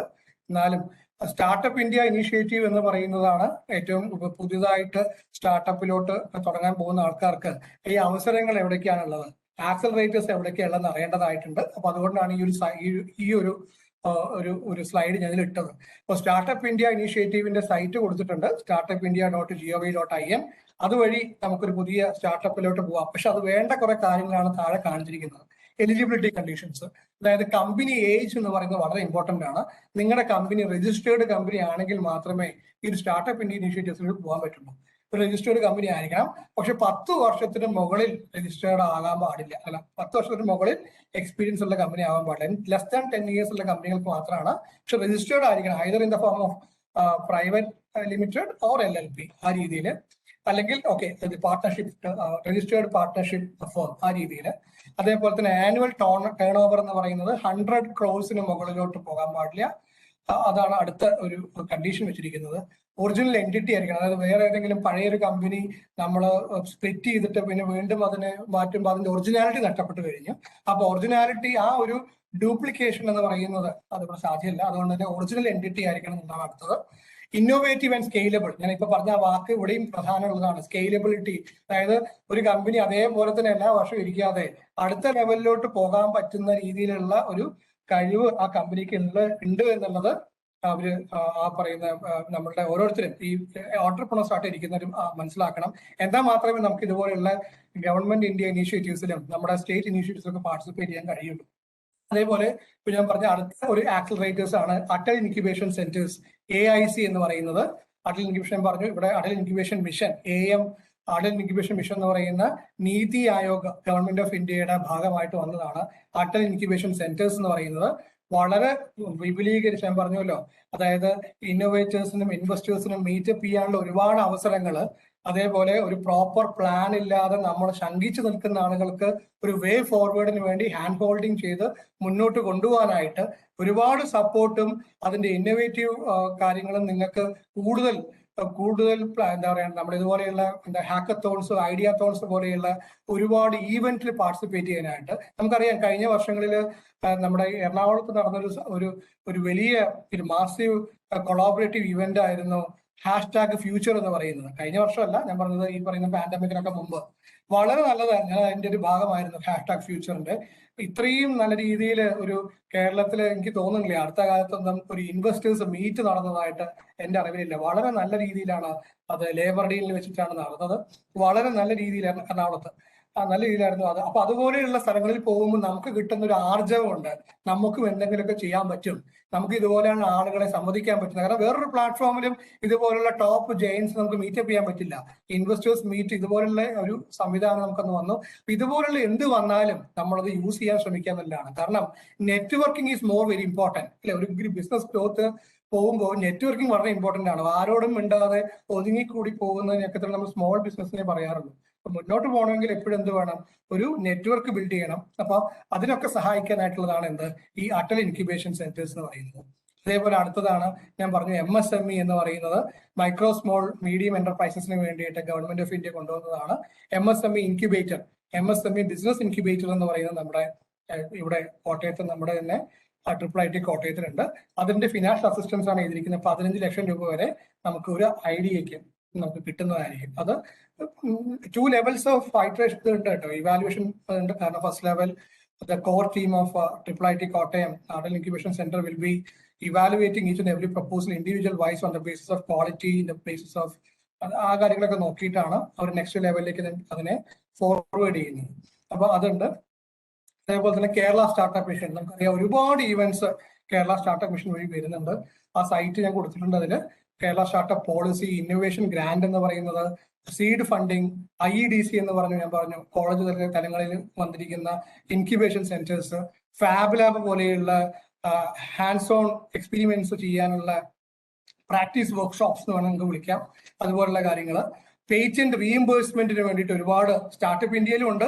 സ്റ്റാർട്ടപ്പ് ഇന്ത്യയുടെ അണ്ടറിൽ വരുന്നതാണ് കേരള സ്റ്റാർട്ടപ്പ് മിഷൻ. അതുകൊണ്ട് തന്നെ അവരും പേറ്റന്റ് റീഇംബേഴ്സ്മെന്റ് ഉണ്ട്. നിങ്ങൾക്ക് ഒരു സ്റ്റാർട്ടപ്പ് മിഷൻ വഴി നിങ്ങളുടെ ഐഡിയ സെലക്ടഡ് ആയി കഴിഞ്ഞു, നിങ്ങൾ അതിന്റെ നെക്സ്റ്റ് സ്റ്റേജിലോട്ട് പോയി കഴിയുമ്പോൾ if you want to make a patent, if you want to register for a patent, then entire ഒരുവിധം 85% total amount will be reimbursed through Kerala startup mission. അതേപോലെ ഈവന്റുകൾ ഞാൻ പറഞ്ഞു, നമ്മുടെ #ഫ്യൂച്ചർ പറഞ്ഞു, ഹഡിൽ കേരള നിങ്ങൾക്ക് അറിയായിരിക്കും, ട്രിവാൻഡ്രത്ത് എല്ലാ വർഷവും നടക്കുന്നതാണ്. കഴിഞ്ഞ വർഷം നടന്നതെന്ന് എനിക്ക് അത്ര ഓർമ്മയില്ല. ഹഡിൽ കേരള, അതേപോലെ തന്നെ women startup summit, IEDC summit, ഇതുപോലെയുള്ള ഒരുപാട് ഈവന്റുകളിലൂടെ പോകുമ്പോഴാണ് പുതിയ ആശയങ്ങളും പുതിയ ആളുകളെ നമുക്ക് മീറ്റ് ചെയ്യാൻ പറ്റുക. ഇപ്പൊ networking, idea creation, innovative thinking എന്നൊക്കെ പറയുന്നത് ഇതുപോലെയുള്ള അവന്യൂസിൽ നിന്നും കൂടി നമുക്ക് കിട്ടും ഇല്ലേ. ഒരുപാട് അവന്യൂസിനോട് കിട്ടും. നമുക്ക് സിനിമകളിൽ നിന്ന് പ്രചോദനം ഉൾക്കൊണ്ടുകൊണ്ടാണ് നേരത്തെ ഞാൻ പറഞ്ഞ ജെൻ റോബോട്ടിക്സ് എന്ന് പറയുന്ന കമ്പനി ആ പറയുന്ന അയൺ മാൻ പോലെയുള്ള ആ ഒരു റോബോട്ടിക് മെഷീൻ ഉണ്ടാക്കിയത് മാൻ ഹോൾ ക്ലീനിങ്ങിന് വേണ്ടിയിട്ട്. അവരുടെ മോട്ടിവേഷൻ എന്ന് പറയുന്നത് അയൺ മാൻ സീരീസ് ആയിരുന്നു. അപ്പോൾ എവിടുന്നാണ് ഐഡിയ കിട്ടുക നമുക്ക് അറിയില്ല. ചുറ്റുപാടുമായിട്ട് ഓപ്പൺ മൈൻഡഡ് ആയിട്ട് ഇരിക്കുക, കഴിയുന്നത്ര എല്ലാ തരത്തിലുള്ള വിവര സാങ്കേതിക നോളജ് ട്രാൻസ്ഫർ നടക്കുന്ന എല്ലാ ഈവന്റുകളും നമ്മൾ പോയി അറ്റൻഡ് ചെയ്യുക എന്നുള്ളത് തന്നെയാണ്. അപ്പൊ ഇതൊക്കെയാണ് ഇതിന്റെ മേജർ റെഫറൻസസ്. ഞാൻ ഇപ്പൊ ഇത് ഈ ഒരു നമ്മുടെ ഈ ഒരു എന്താണ് ഇത്രയും നേരം സംസാരിച്ചത് കൂടുതലും ഈ പറയുന്ന നമ്മുടെ ഈ ഓണ്ടർപ്രണർഷിപ്പിലോട്ട് വരുന്ന ആളുകൾക്ക് ആയിരിക്കും കൂടുതൽ സഹായകമായിട്ടുണ്ടാവുക. ഞാൻ മനസ്സിലാക്കുന്ന ആ രീതിയിലാണ്. ഇനി ഇതിൽ നിന്ന് നിങ്ങൾക്ക് നിങ്ങളുടെ കമന്റ്സിലോട്ട് പോവാം. ഞാൻ അതിലേക്കാണ് ഇനി പോകുന്നത്. ഇപ്പം ഞാൻ ഇത്രയും നേരം ഈ പറഞ്ഞ നമ്മുടെ എൻ്റെ ഈ ഒരു പ്രസന്റേഷൻ ശ്രമിച്ച ഓരോരുത്തർക്കും പ്രത്യേകം നന്ദി പറയുന്നു. അതോടൊപ്പം തന്നെ ഈ പറയുന്ന മനോരമ വിഷൻ ഇതുപോലെയുള്ള ഒരു വേദി നമുക്ക് വേണ്ടി തന്നതിലും പ്രത്യേകം സെബിൻ സാറിനോടും ഞാൻ എൻ്റെ IIITയുടെ പേരിലും നമ്മുടെ അടൽ ഇൻക്യുബേഷൻ സെന്ററിന്റെ പേരിലും അതുപോലെ തന്നെ നമ്മുടെ ഓരോ രജിസ്ട്രാർ നമ്മുടെ ഈ ഒരു അക്കാഡമിക് ഫ്രട്ടേണിറ്റിയുടെ പേരിലൊക്കെയുള്ള നന്ദിയും സ്നേഹവും അറിയിക്കുന്നു. നിങ്ങൾ ഓരോരുത്തർക്കും ഈ ഒരു സമയം നമുക്കറിയാം 7 മണി തൊട്ട് ഇത്രയും നേരം ഇത് കേട്ടിരുന്നതിലും ഒരുപാട് സന്തോഷം. ഇനിയും ഇതുപോലുള്ള അവസരങ്ങൾ ഉണ്ടായിക്കഴിഞ്ഞാൽ സന്തോഷത്തോടു കൂടി വരുന്നതായിരിക്കും. എന്തെങ്കിലും നിങ്ങൾക്ക് ഒരു എന്നോട് കോണ്ടാക്ട് ചെയ്യണം അല്ലെങ്കിൽ വേണമെന്നുണ്ടെങ്കിൽ ഇതാണ് എൻ്റെ ഫോൺ നമ്പർ. ഞാൻ ഈ സ്ലൈഡ് കാണിക്കാം, ഇതിൽ കാണിച്ചിരുന്നു. അപ്പം ഇതാണ് എൻ്റെ അഡ്രസ്സ്. IIIT കോട്ടയം പാലയിലാണുള്ളത്. അതേപോലെ തന്നെ എൻ്റെ മൊബൈൽ നമ്പർ ഇതാണ് 9447539622. ഇത് വാട്സപ്പ് നമ്പറുമാണ്. വർഷങ്ങളായിട്ട് ഈ നമ്പർ തന്നെയാണ് ഉപയോഗിക്കുന്നത്, നമ്പർ മാറില്ല. അതേപോലെ തന്നെ ഈ mail I D official email I D ആണ്. നിങ്ങൾക്ക് എന്തെങ്കിലും സഹായങ്ങൾ ഇതുമായിട്ട് ബന്ധപ്പെട്ട് വേണമെന്നുണ്ടെങ്കിൽ you can contact me at any point of time. So thank you so much for your patient listening. I appreciate your time.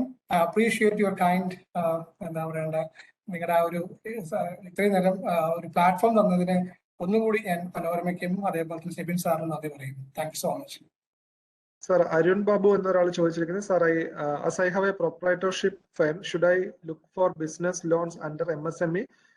Then near future, I will focus in seed funding. അല്ല, ഞാൻ അത് രണ്ട് തരത്തിലുണ്ട്. അതായത് MSMEക്കും state fund ഞാൻ അത് വേർതിരിച്ച് പറയുന്നില്ല. ഇപ്പൊ കേരള സ്റ്റാർട്ടപ്പ് മിഷനിൽ പോയി സാധാരണ നമ്മൾ ചെയ്യുന്നതിൽ തെറ്റൊന്നുമില്ല. പക്ഷെ ഞാൻ പറയാൻ കാരണം MSMEയിൽ പോകുമ്പോൾ നിങ്ങൾക്ക് കുറെ കൂടി നാഷണൽ വിസിബിലിറ്റി കിട്ടാനുള്ള ചാൻസസ് ഉണ്ട്. കാരണം എമൗണ്ട് നമുക്ക് കിട്ടുന്ന സീഡ് ഫണ്ട് ഒരുപാട് കൂടുതലാണ്. അതായത് ഇപ്പോൾ നമുക്ക് ഇപ്പോൾ സാധാരണ ഐഡിയ ഗ്രാൻഡിലോട്ടൊക്കെ പോണ സമയത്ത് രണ്ട് ടൈപ്പിലാണ് കേരള സ്റ്റാർട്ടപ്പ് മിഷനിലുള്ളത്. 2 ലക്ഷം രൂപയുടെ ഗ്രാൻഡ് ഉണ്ട്, അതുപോലെ തന്നെ 9 ലക്ഷം രൂപയോളം, 7 ലക്ഷം രൂപയും 12 ലക്ഷം രൂപയുടെ ഒക്കെ ഗ്രാൻഡ് ഉണ്ട്. പക്ഷെ അതിനേക്കാൾ കൂടുതൽ ആ ഗ്രാൻഡ് എമൗണ്ടും കുറെ കൂടി ഇൻവെസ്റ്റേഴ്സ് മീറ്റും ഒക്കെ നമുക്ക് കിട്ടാനുള്ള ചാൻസ് ഞാൻ കാണുന്നത് MSME. എന്റെ പേഴ്സണൽ ഒപ്പീനിയൻ ആണ്, MSME പോലെയുള്ള കാര്യങ്ങളിലേക്ക് പോകായിരിക്കും നല്ലത്. പാർട്ടിസിപ്പൻസ് നിങ്ങൾക്ക് നിങ്ങളുടെ ചോദ്യങ്ങൾ ചാറ്റിൽ ഇടാവുന്നതാണ്. സർ, അടുത്ത ചോദ്യം പ്രദീപ് PR ചോദിച്ചു, is there any systematic approach to develop entrepreneurship mindset? Systematic development എന്ന് പറഞ്ഞു കഴിഞ്ഞാൽ സാധാരണയായിട്ട് ഒരു പാഷൻ ഉണ്ടാവുക എന്നുള്ളത് തന്നെയാണ്. കാരണം ഇന്നത്തെ കാലത്ത് നമുക്കറിയാം പ്രോബ്ലത്തിന് യാതൊരു കുറവുമില്ല, അല്ലെ? നമ്മളെല്ലാവരും ദൈനംദിന ജീവിതത്തിൽ ഒരുപാട് പ്രോബ്ലംസ് നമ്മൾ കാണുന്നുണ്ട്. ആ പ്രോബ്ലത്തിന് നമ്മൾ എങ്ങനെയാണ് സൊല്യൂഷൻ കണ്ടെത്തുക എന്നുള്ളതിലാണ്. ആ സൊല്യൂഷൻ ഒരു വയബിൾ, ഒരു കസ്റ്റമർ, ഒരു കമേഴ്ഷ്യൽ വയബിൾ സൊല്യൂഷൻ ആണോ എന്നുള്ളതാണ് അതിന്റെ ഒരു പ്രധാനമായിട്ടുള്ളത്. അപ്പൊ അത് എങ്ങനെ കൊണ്ടുപോകാൻ പറ്റും? അപ്പൊ നമ്മൾ എപ്പോഴും ഉണർന്നിരിക്കുക, ഇതുപോലെയുള്ള പല ആളുകളുമായിട്ടുള്ള സംവദിക്കുക. അപ്പൊ അതിലൂടെ നമ്മൾ പുതിയ ഈ പറഞ്ഞ പോലെ ലിങ്ക്ഡിനിലൊക്കെ തന്നെ, ഞാൻ ലിങ്ക്ഡിനും കൂടി പ്രൊമോട്ട് ചെയ്യാണ്. കാരണം ഇന്നത്തെ കാലത്ത് നമ്മൾ ഒരുവിധപ്പെട്ട ആളുകളൊക്കെ ചെലവഴിക്കുന്ന സമയമാണ് ഈ ഫേസ്ബുക്കും വാട്സപ്പും. അത് വേണ്ടെന്ന് പറയുന്നില്ല, സോഷ്യൽ ലൈഫിൽ അത് ആവശ്യമാണ്. പക്ഷെ കുറെ കൂടി പ്രൊഫഷണൽ ലൈഫിലോട്ട് പോകേണ്ട ആൾക്കാരെ ഉപയോഗിക്കേണ്ട ഒരു മാധ്യമം ലിങ്ക്ഡിൻ തന്നെയാണ്. ഇപ്പൊ ലിങ്ക്ഡിനിൽ നമ്മൾ എന്ത് ചെറിയ സംഭവങ്ങളാണെങ്കിലും അവനവന്റെ ചെറിയ രീതിയിലുള്ള കാരണം നമ്മൾ പലരും ഞാൻ കാണാറുണ്ട്, ഈ ഏഞ്ചൽ ഇൻവെസ്റ്റേഴ്സിനെയൊക്കെ നമ്മൾ മീറ്റ് ചെയ്യുന്നത്, ഈ നമ്മൾ വെഞ്ചർ ക്യാപിറ്റലിസ്റ്റിനൊക്കെ മീറ്റ് ചെയ്യുന്നത് ലിങ്ക്ഡിൻ വഴിയാണ്. എനിക്ക് തന്നെ 1-2 അവസരങ്ങൾ അതിന് വഴി ഉണ്ടായി. അപ്പോൾ ലിങ്ക്ഡിനൊക്കെ പോലെയുള്ള മാധ്യമങ്ങൾ നല്ല രീതിയിലാണ് നമ്മൾ ഉപയോഗിക്കുന്നതെങ്കിൽ വളരെ നല്ലതായിരിക്കും നമ്മൾ ആ ഒരു രീതി. കാരണം നമ്മൾ ചെറിയൊരു അക്കംപ്ലിഷ്മെന്റ് പോലും അതിൽ പോസ്റ്റ് ചെയ്യുക, കുറെ കൂടി വൈഡർ വിസിബിലിറ്റി കിട്ടും നമുക്ക്, അല്ലെ? ഒരു ഗ്ലോബൽ വിസിബിലിറ്റിയാണ് നമ്മുടെ പോസ്റ്റുകൾക്ക് കിട്ടുക. അപ്പൊ അതുപോലെയുള്ള കാര്യങ്ങൾ ചെയ്യുക, കുറെ കൂടി ആളുകളുമായിട്ട് സംസാരിക്കാനുള്ള പ്ലാറ്റ്ഫോംസ് ഉണ്ടാക്കുക. ഇതുപോലെയൊക്കെയാണ് നമ്മൾ സാധാരണ ആ ഒരു മൈൻഡ് സെറ്റ് ക്രിയേറ്റ് ചെയ്യുന്നത്. കൂടുതൽ വായനയിലൂടെയൊക്കെയാണ് സക്സസ്ഫുൾ ആയിട്ടുള്ള. ഇപ്പോൾ ഉദാഹരണത്തിന് ഒരിക്കലും ഞാൻ ആദ്യം വിചാരിച്ച എന്റെ ഒരു ഇതിൽ പറയാം, ID എന്ന് പറയുന്ന കമ്പനി, നിങ്ങൾക്കറിയാം ഇഡ്ലി ദോശ മാവ്, അല്ലെ? Batter company, ID company. PC Mustafa എന്ന് പറയുന്ന ആള് ബിടെക് കഴിഞ്ഞ് അദ്ദേഹം ഈ പറഞ്ഞ പോലെ NIT കഴിഞ്ഞ് IIM എന്ന MBA ഒക്കെ കഴിഞ്ഞ് അദ്ദേഹം നല്ലൊരു കമ്പനി ജോലി എടുക്കുമ്പോഴാണ് അദ്ദേഹത്തിന്റെ കസിൻസിന്റെ കൂടെ ചേർന്ന ഒരു ഇഡ്ലി ദോശ മാവ് കമ്പനി അദ്ദേഹം ബാംഗ്ലൂരിൽ വെച്ചിട്ട് ചെറിയ രീതിയിൽ തുടങ്ങുന്നത്. ഇപ്പൊ അതിന്റെ എത്രത്തോളം ഉണ്ട്, എത്രത്തോളം ടേൺ ഓവർ ആണ് ആ കമ്പനി ഉണ്ടാക്കിയത് എന്നുള്ളത് നമുക്കറിയാം.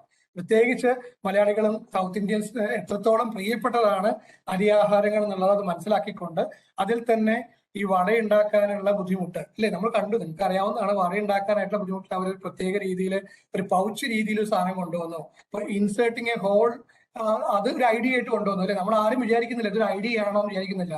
കഴിഞ്ഞ ദിവസം കണ്ടു, ദോശ പരത്താനായിട്ട് സാധാരണ സർക്കുലർ ദോശ കിട്ടാറില്ല, എല്ലാവരും എലിപ്റ്റിക്കൽ ദോശയാണ് ഇവിടെ ഉണ്ടാക്കുന്നത്. സർക്കുലർ ദോശ കിട്ടുന്നത് എങ്ങനെയാണ്? അപ്പൊ ഒരു കുട്ടിക്ക് പോലും ഉണ്ടാക്കാൻ പറ്റുമെന്ന് പറഞ്ഞിട്ട് വളരെ ചെറിയ ഒരു പ്രോട്ടോടൈപ്പ്, ഒരു ചെറിയ ഒരു എന്താ പറയണ്ട, നമ്മൾ ഈ റൊട്ടേറ്റിംഗ് പോലെയുള്ള ഒരു ഷാഫ്റ്റ് അവർ ആ പറയുന്ന ദോശമാവിന്റെ കൂടെ ഒരു എക്യുപ്മെന്റ് ആയിട്ട് കൊണ്ടുവന്നു. അത് എല്ലാ ആൾക്കാർക്കും ഈസി ആയിട്ട് പരത്താൻ പറ്റും പറഞ്ഞുകൊണ്ട്. ഞാൻ പറഞ്ഞത് വളരെ ചെറുതായിട്ട് നമ്മൾ ആലോചിക്കുന്ന കാര്യം പോലും നമുക്കതൊരു മാസീവ് പബ്ലിക്കിന് അറ്റൻഷൻ കിട്ടാൻ തക്കവണ്ണം ആൾക്കാർ പോകുന്നുണ്ട്. അപ്പം ഐഡിയ എങ്ങനെ കിട്ടും എന്നുള്ളത് നമുക്ക് ഇല്ല. നമ്മുടെ ഐ ആൻഡ് ഇയർ ഓപ്പൺ ആയിട്ട് വെക്കുക, എല്ലാ അവസരങ്ങളും ഉപയോഗിക്കുക എന്നത് മാത്രമേ ഉള്ളൂ അതിന്. സാർ, അടുത്ത ചോദ്യം ഒരു പ്ലാവില പ്ലസ് ചാരിറ്റബിൾ സൊസൈറ്റി എന്ന് പറയുന്ന ഒരു ഐഡിയയിൽ നിന്നാണ് വന്നത്. സാർ, പ്ലാവില പ്ലസ് എന്നൊരു ചാരിറ്റബിൾ സൊസൈറ്റിയാണ് ഡിഫറently ഏബിൾഡ് ആയിട്ടുള്ളവർ old aged people, living alone persons ആയിട്ടുള്ളവർക്ക് വേണ്ടിയാണ് ഞങ്ങൾ പ്രവർത്തിക്കുന്നത്. ഞങ്ങളുടെ 2 ആശയങ്ങളാണ് ഈ സൊസൈറ്റിയിലെ ആളുകൾ ഉണ്ടാക്കുന്ന പ്രോഡക്ട്സ് സെല്ല് ചെയ്യുന്ന ഒരു ഷോപ്പും അതുപോലെ ഒരുമിച്ച് താമസിക്കാനും സ്മോൾ സ്കെയിൽ സ്വയം തൊഴിലുകൾ എല്ലാം ചേർന്ന് ഒരു കമ്മ്യൂണിറ്റി ലിവിംഗ്. അത് സക്സസ് ആവാൻ എന്തൊക്കെ ചെയ്യേണ്ടതുണ്ട്, ഫണ്ട് എങ്ങനെ കണ്ടെത്തും എന്നതുള്ളതാണ്. അതാ ഞാൻ പറഞ്ഞത്, ഫണ്ട് കണ്ടെത്താനുള്ള കാര്യങ്ങളാണ് നമ്മൾ പറഞ്ഞത്. അതായത് ഇപ്പൊ നിങ്ങൾ വർക്ക് ചെയ്യുന്നത് ഇത് തന്നെ ഞാൻ മനസ്സിലാക്കുന്നത് സോഷ്യൽ ഓൺടർപ്രണർഷിപ്പ് എന്ന് പറയുന്ന രീതിയിലാണ്. കാരണം ഇത് നോൺ പ്രോഫിറ്റ് എന്ന് പറയുന്നതിനേക്കാൾ കൂടുതൽ ഒരു ഈ പറയുന്ന പോലെയുള്ള നമ്മുടെ അറ്റൻഷൻസ് ആഗ്രഹിക്കുന്ന കുറെ കമ്മ്യൂണിറ്റിക്ക് വേണ്ടിയിട്ടാണ് നിങ്ങൾ പ്രവർത്തിക്കുന്നത്. വളരെ അഭിനന്ദനാർഹമായ ഒരു കാര്യം തന്നെയാണത്. അപ്പോൾ അതുകൊണ്ട് അതിന് ഫണ്ട് ലഭിക്കാനായിട്ട് സാധാരണ ഇതുപോലെയുള്ള തന്നെ ഒരുപാട് നമുക്കറിയാം. ഇപ്പോ ഏഞ്ചൽ ഇൻവെസ്റ്റേഴ്സ്, ഞാൻ പേരെടുത്ത് ഈ ഒരു സെഷനിൽ ഞാൻ പറയുന്നില്ല, പക്ഷെ നമുക്ക് നോക്കിക്കഴിഞ്ഞാൽ ഒരുപാട് ഏഞ്ചൽ ഇൻവെസ്റ്റേഴ്സ് ഉണ്ട്. ഈ പറയുന്ന സോഷ്യൽ പ്ലാറ്റ്ഫോംസിലൊക്കെ തന്നെ നമ്മുടെ നാട്ടിൽ തന്നെ ഒരുപാട് ക്രിയേറ്റീവായിട്ട് ചെയ്യുന്ന ആളുകളുണ്ട്. അവരോടൊപ്പം തന്നെ ചേർന്നിട്ട് ഒരു കൊളാബറേറ്റീവ് മാനർ നിങ്ങൾക്ക് ആ കാര്യങ്ങൾ കൊണ്ടുപോകുന്നതാണ്. അപ്പോൾ ഈ നമ്മൾ മനസ്സിലാക്കേണ്ടത്, ഒരു ഇൻവെസ്റ്ററിനെ കണ്ടെത്തുമ്പോൾ സിമിലർ ഏരിയയിൽ വർക്ക് ചെയ്ത ഇൻവെസ്റ്റർ ആണെങ്കിൽ കൂടുതൽ അഭികാമ്യം. കാരണം അയാൾക്ക് അതിനെക്കുറിച്ച് കൂടുതൽ അറിവുണ്ടാവും. ഇപ്പൊ നമ്മളൊരു IoT പ്രോഡക്റ്റ് ആണ് ഞാൻ ഉണ്ടാക്കിയെങ്കിൽ IoT എന്ന് പറയുന്ന ഏരിയയിൽ വർക്ക് ചെയ്യുന്ന അല്ലെങ്കിൽ അതുമായി ബന്ധപ്പെട്ട വിഷയങ്ങൾ കൈകാര്യം ചെയ്യുന്ന ഇൻവെസ്റ്ററുമായിട്ട് മീറ്റ് ചെയ്യായിരിക്കും എപ്പോഴും നല്ലത്. കാരണം അദ്ദേഹത്തിന് കൂടുതൽ കാര്യങ്ങൾ നമ്മൾ പറഞ്ഞ് മനസ്സിലാക്കേണ്ടി വരില്ല. അദ്ദേഹത്തിന് റിസ്ക്കും അതിന്റെ കാര്യങ്ങളും കുറെ കൂടി അറിയാൻ പറ്റും. അപ്പൊ അതുകൊണ്ട് തന്നെ നമ്മൾ നോക്കേണ്ടത് ഇൻവെസ്റ്ററിന്റെ ആ ഒരു ക്യാരക്ടർ നോക്കുന്ന സമയത്ത് സിമിലർ ആയിട്ട് ഇപ്പൊ സോഷ്യൽ ഓണ്ടർപ്രണർ ആണെങ്കിൽ ആ ഒരു ഓണ്ടർപ്രണർഷിപ്പ് രംഗത്ത് പ്രവൃത്തി പരിചയമുള്ള ഒരാളാണെങ്കിൽ കൂടുതൽ അഭികാമ്യം. നിങ്ങൾക്ക് അയാളോട് അങ്ങനെ നിങ്ങളുടെ ആ ഒരു ഐഡിയ കൺവിൻസ് ചെയ്യാനായിട്ട് കൂടുതൽ സാധിക്കുന്നതായിരിക്കും. അപ്പം ശ്രദ്ധിക്കേണ്ടത് ഈ ഫണ്ട് സാധാരണ രീതിയിൽ ഇങ്ങനെയൊക്കെ തന്നെയാണ് വേണ്ടത്. കൂടുതൽ ഞാൻ പറഞ്ഞത് ബാങ്കിങ് ലോണിലോട്ട് പോകണ്ടെന്നല്ല പറയണത്, പക്ഷെ ഇതുപോലുള്ള ഇൻവെസ്റ്റേഴ്സ് ഒരുപാട് ഇപ്പോൾ ഓണ്ടർപ്രണർഷിപ്പ് രംഗത്തുണ്ട്. അപ്പൊ അതുകൊണ്ട് തന്നെ ആദ്യം ആ പറയുന്ന രീതികൾ നിങ്ങൾക്ക് പോയി നോക്കാം. അതിനുശേഷം നിങ്ങൾക്ക് ബാക്കിയുള്ള മറ്റു അവസരങ്ങളിലേക്ക് നോക്കാവുന്നതാണ്. സർ, അടുത്തൊരു ചോദ്യം വന്നിരിക്കുന്നത്, എന്റെ പ്രോബ്ലം ഐഡിയ ഉണ്ട് എക്സിക്യൂട്ട് ചെയ്യാൻ, ബട്ട് വിഷൻ ഓർഗനൈസ് ചെയ്യാൻ, അതായത് വിഷൻ ഉണ്ട്, അത് എക്സിക്യൂട്ട് ചെയ്യാൻ അറിയില്ല, അങ്ങനെയാണോ? അതെ. How can I improve my skills, അങ്ങനെയാണ് ചോദ്യം. ഓക്കെ, അതെ ഞാൻ പറഞ്ഞ സ്കിൽസ് ഇപ്പൊ ഇന്നത്തെ കാലത്ത് പറയാം. അതായത് ഇപ്പൊ നിങ്ങൾ വർക്ക് ചെയ്യുന്ന ആ ഏരിയയുമായി ബന്ധപ്പെട്ടതാണ് സ്കിൽസ് എന്ന് പറയുന്നത്. ഇപ്പൊ ഞാൻ വർക്ക് ചെയ്യുന്ന ഏരിയ ഒരു സയൻസ് ആൻഡ് ടെക്നോളജി ഫീൽഡാണ്. കൈകാര്യം ചെയ്യുന്ന ഏരിയ എന്ന് പറഞ്ഞാൽ ഇന്നത്തെ കാലത്ത് ഇപ്പൊ നമ്മൾ ട്രസ്റ്റ് ഏരിയാസ് എന്ന് പറയും അല്ലെ. ഈ ഒരു കാലഘട്ടത്തിൽ കൂടെ ട്രസ്റ്റ് ഏരിയാസ് ഉണ്ട്. അതായത് ഇപ്പൊ സയൻസ് ആൻഡ് ടെക്നോളജി എടുത്തു കഴിഞ്ഞാൽ artificial intelligence, internet of things, block chain, cyber security, അതേപോലത്തെ data science, business data analytics, ഇങ്ങനെ പറയുന്ന ഒരുപാട് ഏരിയാസ് നമുക്ക് ഉണ്ട്. ഇപ്പോൾ പ്രത്യേകിച്ച് ഈ പറയുന്ന കോവിഡ് ഒക്കെ വന്ന സമയത്ത് ഈ AI പോലെയുള്ള, അല്ലെങ്കിൽ നമ്മൾ ഇനി അങ്ങോട്ട് പോകും തോറും നമ്മൾ മെഷീനിലേക്ക് പോവുകയാണ് അല്ലെ. കൂടുതലും ഒരു പ്രോസസ് ഡ്രിവൺ എന്നൊക്കെ പറയുന്ന പോലെ തന്നെ അതൊരു മെഷീൻ ഡ്രിവൺ കൂടി ആവാൻ പോവുകയാണ്. അപ്പോൾ കൂടുതൽ ഒരു കൃത്രിമ ബുദ്ധി എന്ന് പറയുന്ന രീതിയിലേക്കാണ് കാര്യങ്ങൾ പോകുന്നത്. കുറെ കൂടി എംപ്ലോയബിലിറ്റി ചിലപ്പോൾ ആ രംഗം അങ്ങനെ നോക്കിക്കഴിഞ്ഞാൽ കുറയുന്നതാണ് ഞാൻ കാണുന്നത്. കാരണം കൂടുതലും ഈ AI ബേസ്ഡ് മെഷീൻസും കാര്യങ്ങളൊക്കെ തന്നെയാണ് ഇപ്പോഴും നമ്മൾ നോക്കുന്നത്. അപ്പൊ അങ്ങനെയുള്ള ഒരു രംഗത്തേക്കാണ് നിങ്ങൾ നോക്കുന്നതെങ്കിൽ എന്ത് വേണം? നിങ്ങൾക്ക് അതിനുള്ള സ്കിൽസ് വേണം. എങ്ങനെ സംഘടിപ്പിക്കും? ആ സ്കിൽസ് വേണമെങ്കിൽ നമുക്ക് വേണ്ടത് കൂടുതലും ഓൺലൈനിൽ തന്നെ പഠിക്കാൻ പറ്റുന്ന ഒരുപാട് ലേണിംഗ് പ്ലാറ്റ്ഫോംസ്. ഇന്നത്തെ കാലത്ത് ഒരു കുട്ടിക്ക് പോലും പറയാൻ പറ്റില്ല എന്റെ സിലബസിൽ ഉള്ളതല്ല അത്, അല്ലെങ്കിൽ ഞാൻ പഠിക്കുന്ന കാലത്ത് അതില്ല. കാരണം ഇന്നത്തെ കാലത്ത് എല്ലാം വെർച്വൽ ആണ്. നമുക്കെല്ലാം തന്നെ ഓൺലൈനിൽ ഇരുന്നു കൊണ്ട് 40 മണിക്കൂറോ അല്ലെങ്കിൽ നമ്മുടെ ഇഷ്ടത്തിനനുസരിച്ച് പഠിക്കാൻ പറ്റുന്ന ഒരുപാട് ഓൺലൈൻ ലേണിംഗ് പ്ലാറ്റ്ഫോംസ് ഉണ്ട്. ഉദാഹരണത്തിന് യൂഡെമി പോലെയുള്ളത്, കോഴ്സെറ പോലെയുള്ളത്, അങ്ങനെയുള്ള ഒരുപാട് ടെഡെക്സ് പോലെ ഒരുപാട്. അതേപോലെ നിങ്ങൾക്ക് ടെഡെക്സ് പോലെയുള്ള ടോക്ക് സീരീസ് ഒക്കെ ആക്കാം. പല ആളുകളുടെയും വിന്നിങ്ങും കാര്യങ്ങൾ എങ്ങനെ വന്നു എന്നുള്ള നോക്കാം. പല ആൾക്കാരുടെയും ബയോഗ്രഫീസ് വായിച്ചു നോക്കാം. ഇതുപോലെയൊക്കെ നോക്കുമ്പോൾ നമുക്ക് ഉണ്ടാവുന്ന ഒരു ക്യൂരിയോസിറ്റി, അതിൽ നിന്നുണ്ടാവുന്ന ഒരു അമിതമായ ഒരു ആഗ്രഹമുണ്ട്. അതിനെ പാഷൻ നമ്മൾ പറയുന്നത് അല്ലെ, ഒരുപാട് ആഗ്രഹം. അപ്പൊ അത് അക്വയർ ചെയ്യണമെങ്കിൽ നമ്മൾ ഇതുപോലെയുള്ള കാര്യങ്ങൾ നമ്മൾ തന്നെ നോക്കും. നമുക്ക് ഇന്നത് വേണ്ടത് ഇന്നതാണ്. ഇപ്പൊ ഞാൻ പറഞ്ഞ പോലെ ഒരു IoT ആണ് വേണ്ടതെങ്കിൽ ആ IoT പ്രോഡക്റ്റ് ആണ് ഉണ്ടാക്കുന്നതെങ്കിൽ അതിന് വേണ്ട കോഡിംഗ് സ്കിൽസും അതിന് വേണ്ട ഹാർഡ്വെയർ നോളജും നമുക്ക് വേണം. ഒരു AI-യിലായിട്ടാണ് പോകുന്നതെങ്കിൽ അതിന് വേണ്ട AI-യിൽ നമ്മൾ ഉപയോഗിക്കുന്ന പൈത്തൺ പോലെയുള്ള ലാംഗ്വേജുകൾ നമ്മൾ അറിഞ്ഞിരിക്കണം. അപ്പൊ അങ്ങനെയുള്ള ഒരുപാട് സ്കിൽ സെറ്റ്സ് നമ്മൾ അക്വയർ ചെയ്യും. അതുകൊണ്ടാണ് ഞാൻ പറഞ്ഞത് ഏതൊരു ഓണ്ടർപ്രണറും റിസോഴ്സ്ഫുൾ ആയിരിക്കണം. റിസോഴ്സ്ഫുൾ എന്ന അർത്ഥം കുറെ ആളുകൾ നമ്മുടെ കൂടെ ഉണ്ടെന്നുള്ളതല്ല. നമ്മൾ ഓരോരുത്തരും റിസോഴ്സ്ഫുൾ ആയിരിക്കണം. നമ്മൾ ചെയ്യാൻ പോകുന്ന കാര്യത്തിൽ നമുക്ക് കൂടുതൽ പേര് അട്രാക്ട് ചെയ്യാൻ പറ്റണമെങ്കിൽ നമ്മൾ അതിൽ സ്കിൽഫുൾ ആയിരിക്കണം എന്നുള്ളതാണ്. അതിൽ എല്ലാത്തിനെ പറ്റിയിട്ടും ആ നോ യുവർ പ്രോഡക്റ്റ് എന്ന് പറയുന്നത് പോലെ എല്ലാത്തിനെ പറ്റിയിട്ട് അതിന്റെ നുക്ക് ആൻഡ് കോഡ് നമ്മൾ അറിഞ്ഞിരിക്കണം. then only you can lead a team, then only you can lead a team, then only you can impress, അല്ലെ? നമ്മുടെ ആ ഒരു കമ്മ്യൂണിറ്റിയെ ഇംപ്രസ് ചെയ്യണമെങ്കിൽ നിങ്ങൾക്ക് കൂടിയ സ്കിൽ സെറ്റ് ഇല്ലാതെ മുന്നോട്ട് പോകാൻ പറ്റില്ല. അപ്പൊ അത് ആ രീതിയിൽ അതൊക്കെ തന്നെ ഒരു എന്താ പറയണ്ട നിങ്ങളുടെ പ്രോസസ് അല്ലെങ്കിൽ ആ സർവീസ് ഓറിയന്റഡ് ആയിട്ടുള്ള സ്കിൽ സെറ്റ്സ് ആണ് നമ്മൾ വരേണ്ടത്. അപ്പൊ ഇതെല്ലാം തന്നെ ഓൺലൈനിൽ ഇപ്പോ നമുക്ക് ഇഷ്ടമുള്ള പോലെ നമ്മുടെ യഥാസമയം കിട്ടുന്നതാണ്. അപ്പൊ നിങ്ങളത് നോക്കി ചെയ്യാം. ഓക്കെ, അങ്ങനെയാണെങ്കിൽ സാർ അടുത്ത ചോദ്യത്തിലേക്ക് പോകാം. Sir, do we have IoT SAS startups in Kerala? In what domain does this startup solve problems? അല്ല, അത് ഒരുപാടുണ്ട്. അത് നമുക്ക് ഇന്ന പ്രോബ്ലം എന്ന് പറയാൻ പറ്റില്ല. കാരണം IoT പ്രോഡക്ട്സിൽ നമുക്ക് നോക്കിക്കഴിഞ്ഞാൽ ഇപ്പോ വയറബിൾ സെൻസേഴ്സ് ഒരുപാട് വരുന്നുണ്ട്, അല്ലെ? ഒരു ഹെൽത്ത് കെയർ സെക്ടറിൽ ഇപ്പൊ ഏറ്റവും കൂടുതൽ നമുക്ക് വരുന്നത് വെയറബിൾ പ്രോഡക്ട്സ് ആണ്.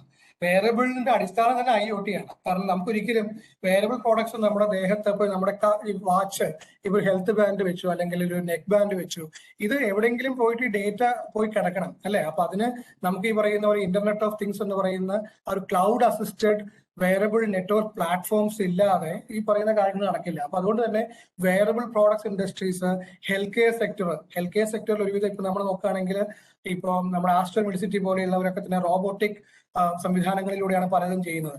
ഇവിടെയൊക്കെ തന്നെ IoTയുടെ ഒരു എന്താ പറയണ്ട ഒരു ഇൻഫ്ലുവൻഷ്യൽ അവിടെ വരുന്നുണ്ട്. ഓക്കെ, അപ്പം IoT എന്ന് പറയുന്നത് ഒരിക്കലും ഒരു ഇപ്പൊ ഏറ്റവും കൂടുതൽ ഈ ഒരു കാലഘട്ടത്തിൽ എനിക്ക് പറയാനുള്ളത് ഹെൽത്ത് കെയറിലോട്ട് ഒരുപാട് IoTക്ക് ഒരു ഇതായിട്ട് കാണുന്നുണ്ട്. അതേപോലെ തന്നെ സപ്ലൈ ചെയിൻ മാനേജ്മെന്റിൽ ഒരുപാട് ഈ IoT പ്രൊഡക്ട്സിനെ ഇപ്പൊ ബ്ലോക്ക് ചെയിനുമായിട്ടൊക്കെ ചേർന്നുകൊണ്ട് IoT പ്ലസ് ബ്ലോക്ക് ചെയിൻ എന്ന് പറയുന്ന ഒരു ക്ലബ്ഡ് ഫോർമാറ്റിൽ സപ്ലൈ ചെയിൻ മാനേജ്മെന്റ് ഒക്കെ വരുന്നുണ്ട്. അപ്പൊ അതിന് കേരളത്തിൽ എനിക്ക് ലിസ്റ്റ് ഔട്ട് ചെയ്ത് ഇന്ന കമ്പനിയാണെന്ന് എനിക്ക് പറയാൻ കഴിയില്ല. പക്ഷേ A lot of startups and companies are working towards this IoT. Thank you sir. രണ്ടാമത്തെ ഒരു സെക്ഷനായിട്ട് എടുക്കാൻ പറ്റുന്ന എനിക്ക് തോന്നുന്നു ഒരുപാട് പേര് ചോദിച്ചിട്ടുണ്ട്, ഒരു NRIക്ക് കേരളത്തിൽ അല്ലെങ്കിൽ നാട്ടിൽ ഒരു കമ്പനി സ്റ്റാർട്ട് ചെയ്യാൻ പറ്റുമോ എന്നുള്ള ചോദ്യം വന്നിട്ടുണ്ട്. ഷുവറായിട്ടും ചെയ്യാം. പക്ഷെ അതിനൊക്കെ ഒരു കാര്യം, നിങ്ങൾ അവിടുന്ന് തന്നെയാണ് ചെയ്യുന്നതെങ്കിൽ നിങ്ങൾക്ക് എംബസിയുടെ ഒരുപാട് ഫോംസും കാര്യങ്ങളൊക്കെ ചെയ്യേണ്ടി വരും. അല്ലെങ്കിൽ എന്ത് ചെയ്യണം എന്ന് വെച്ച് കഴിഞ്ഞാൽ നിങ്ങൾ ഇവിടെയുള്ള ഏതെങ്കിലും നിങ്ങൾ ഏറ്റവും ക്ലോസ് ആയിട്ടുള്ള ഒരാളുടെ പേരിൽ വേണ്ടി വരും ഒരു കമ്പനി രജിസ്റ്റർ ചെയ്യാനായിട്ട്. എന്നിട്ട് ആ കമ്പനി രജിസ്ട്രേഷന് ശേഷം നിങ്ങൾ വന്ന ശേഷം നാട്ടിൽ വരുമ്പോൾ നിങ്ങൾക്ക് വേണമെങ്കിൽ അയാളിൽ നിന്ന് നിങ്ങളിലേക്ക് മാറ്റുകയോ അങ്ങനെ ചെയ്യാം. അതിനും എളുപ്പം എന്താണെന്ന് വെച്ചാൽ നിങ്ങൾ എപ്പോഴാണോ നാട്ടിൽ വരുന്നത് ആ സമയത്ത് ഇവിടെ രജിസ്ട്രേഷൻ ചെയ്യാൻ ശ്രമിക്കുക. അല്ലെങ്കിൽ എന്താണെന്ന് വെച്ച് കഴിഞ്ഞാൽ നിങ്ങളുടെ രാജ്യത്തിന്റെ ആ എംബസി വഴിയുള്ള കുറെ പേപ്പേഴ്സ് കാര്യങ്ങളൊക്കെ അതിൽ ചെയ്യാനായിട്ടുണ്ട്. അപ്പൊ അതിൽ കുറച്ച് സമയം എടുക്കും, ചെയ്യാൻ പറ്റില്ല എന്നല്ല, ഒരുപാട് പേര് ചെയ്യുന്നുണ്ട്. പക്ഷെ അതിൽ ഏറ്റവും എളുപ്പം നാട്ടിൽ വരുന്ന സമയത്ത് നിങ്ങൾ അതിൽ രജിസ്ട്രേഷൻ ഇതുപോലെയുള്ള mca.gov.in പോയി നിങ്ങൾ ആധാർ നമ്പറും കാര്യങ്ങളൊക്കെ വെച്ച് രജിസ്ട്രേഷൻ ചെയ്യായിരിക്കും നല്ലത്. സാർ, അവസാന ചോദ്യത്തിലേക്ക് പോവുകയാണെങ്കിൽ സാർ, ഒരാൾ ചോദിച്ചിരിക്കുന്നത്, sir, I have been into salaried job for 11 years. I am passionate about becoming an entrepreneur, but due to the financial insecurity that may come by becoming an entrepreneur, family is not supporting. I need to overcome this. Need advice to break this mental. ഞാൻ പറയാൻ കാരണം ഒരിക്കലും നമ്മളിപ്പം ഒരു salaried ജോബുള്ള ഒരാളോട് ഞാൻ പെട്ടെന്ന് ഒരു ഓണ്ടർപ്രണർഷിപ്പിലോട്ട് കടക്കാൻ പറയാൻ പറ്റില്ല. കാരണം നമ്മൾ എന്തൊക്കെ തന്നെ പറഞ്ഞാലും നമുക്കൊരു എമൗണ്ട് നമ്മുടെ കയ്യിൽ വേണം. അപ്പൊ അത് സസ്റ്റെയിൻ ചെയ്തുകൊണ്ട് തന്നെ ഇപ്പൊ നമ്മളൊക്കെ ഇപ്പൊ ഞാനും ഒരു കമ്പനി നടത്തുന്നുണ്ട്. ഇപ്പോൾ നമ്മൾ ഒരിക്കലും ഒരു പ്രൈം ജോബായിട്ട് തന്നെ കണ്ടിട്ടില്ല. പക്ഷെ അതിന് കാണാൻ തക്കവണ്ണുള്ള ഗ്രോത്ത് അതിനായിട്ടില്ല എന്ന് വേണം പറയാനായിട്ട്. അപ്പോൾ നമ്മളെപ്പോഴും ഒരു വെഞ്ചർ തുടങ്ങണമെങ്കിൽ ഇപ്പോൾ ഈ ഞാൻ പറഞ്ഞല്ലോ, അപ്പൊ ആർട്ടിൽ ഇൻക്യുബേഷൻ സെന്ററിൽ നിങ്ങൾക്ക് ഒരു സ്റ്റാർട്ടപ്പ് തുടങ്ങണമെങ്കിൽ ഫിസിക്കലി ഇവിടെ വരണമെന്നില്ല, വെർച്വലി തുടങ്ങാം. വെർച്വൽ സ്റ്റാർട്ടപ്സ് ഒരുപാടുണ്ട്. ഓക്കെ, മന്ത്ലി 2000 rupees മറ്റാണ് റെന്റ് ആയിട്ട് വരുന്നുള്ളൂ. അപ്പൊ അതുപോലെയുള്ള വെർച്വൽ സ്റ്റാർട്ടപ്സ് വഴി നമുക്ക് തുടങ്ങാവുന്നതാണ്. അപ്പൊ നമുക്ക് ഒരിക്കലും ആരെയും നമ്മൾ വിഷമിപ്പിക്കുന്നില്ല, നമ്മളും ഒരു ഇൻസെക്യൂർ ആണെന്ന ഫീലിംഗ് തോന്നുന്നില്ല. അപ്പോൾ ഓൾറെഡി ഒരു കമ്പനി ഉണ്ട്, അതിനോടൊപ്പം തന്നെ നമുക്കൊരു സ്റ്റാർട്ടപ്പ് കൂടി തുടങ്ങുക. അതിനുശേഷം പതുക്കെ നമ്മുടെ ആ ഒരു കോൺസെൻട്രേഷൻ അതിലേക്കും കൂടി മാറ്റുക. അതൊരു ഗ്രോയിങ് സ്റ്റേജിലായി എന്ന് തോന്നുന്ന സമയത്ത് നമ്മൾ ഒരു ഫിനാൻഷ്യൽ സ്റ്റെബിലിറ്റി അതിലും കൂടെ വരുന്നുണ്ട് എന്ന് നമ്മൾ തോന്നുമ്പോൾ just switch over from your salaried job to the entrepreneurship job.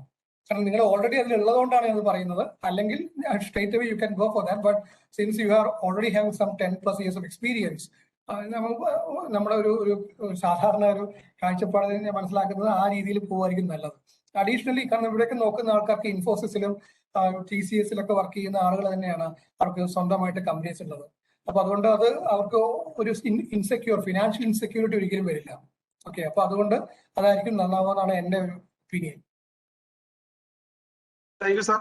Sir നമുക്ക് ഒരു സെഷൻ വൈൻഡ് അപ്പ് ചെയ്യാനൊരു സമയമായിരിക്കാം. ഇനിയും ചോദ്യങ്ങൾ വരുന്നുണ്ട്. പക്ഷേ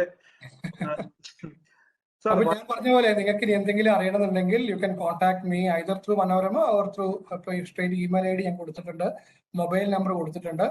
അപ്പം എനിക്ക് പറ്റാവുന്ന രീതിയിലൊക്കെ ഞാൻ നിങ്ങൾക്ക് സഹായങ്ങളോ അഡ്വൈസസോ എന്തുവേണമെങ്കിലും തരാം. കൂടുതലും എൻ്റെ ഒരു ഏരിയ ഓഫ് എക്സ്പെർട്ടൈസ് എന്ന് പറയുന്നത് ഇന്റലക്ച്വൽ പ്രോപ്പർട്ടി റൈറ്റ്സ്, IPR-ലും പേറ്റന്റ് റൈറ്റിംഗ്, ഡ്രാഫ്റ്റിംഗ്, അതേപോലെ തന്നെ അങ്ങനെയുള്ള കാര്യങ്ങളിലാണ്. അതുകൊണ്ട് ഇതിൽ ഹെൽപ്പ് ചെയ്യാൻ പറ്റില്ല എന്നെല്ലാം പറയുന്നു, പക്ഷെ എൻ്റെ കൂടുതൽ എക്സ്പെർട്ടീസ് അതിലാണ്. അപ്പൊ എന്തായാലും സന്തോഷം. ഒരിക്കൽ കൂടി ഞാൻ വീണ്ടും പറയുന്നില്ല, മനോരമയ്ക്കും ഇത്രയും നേരം കേട്ടിരുന്ന എല്ലാവർക്കും നന്ദി പറയുന്നു. Thank you so much. Meet you next time.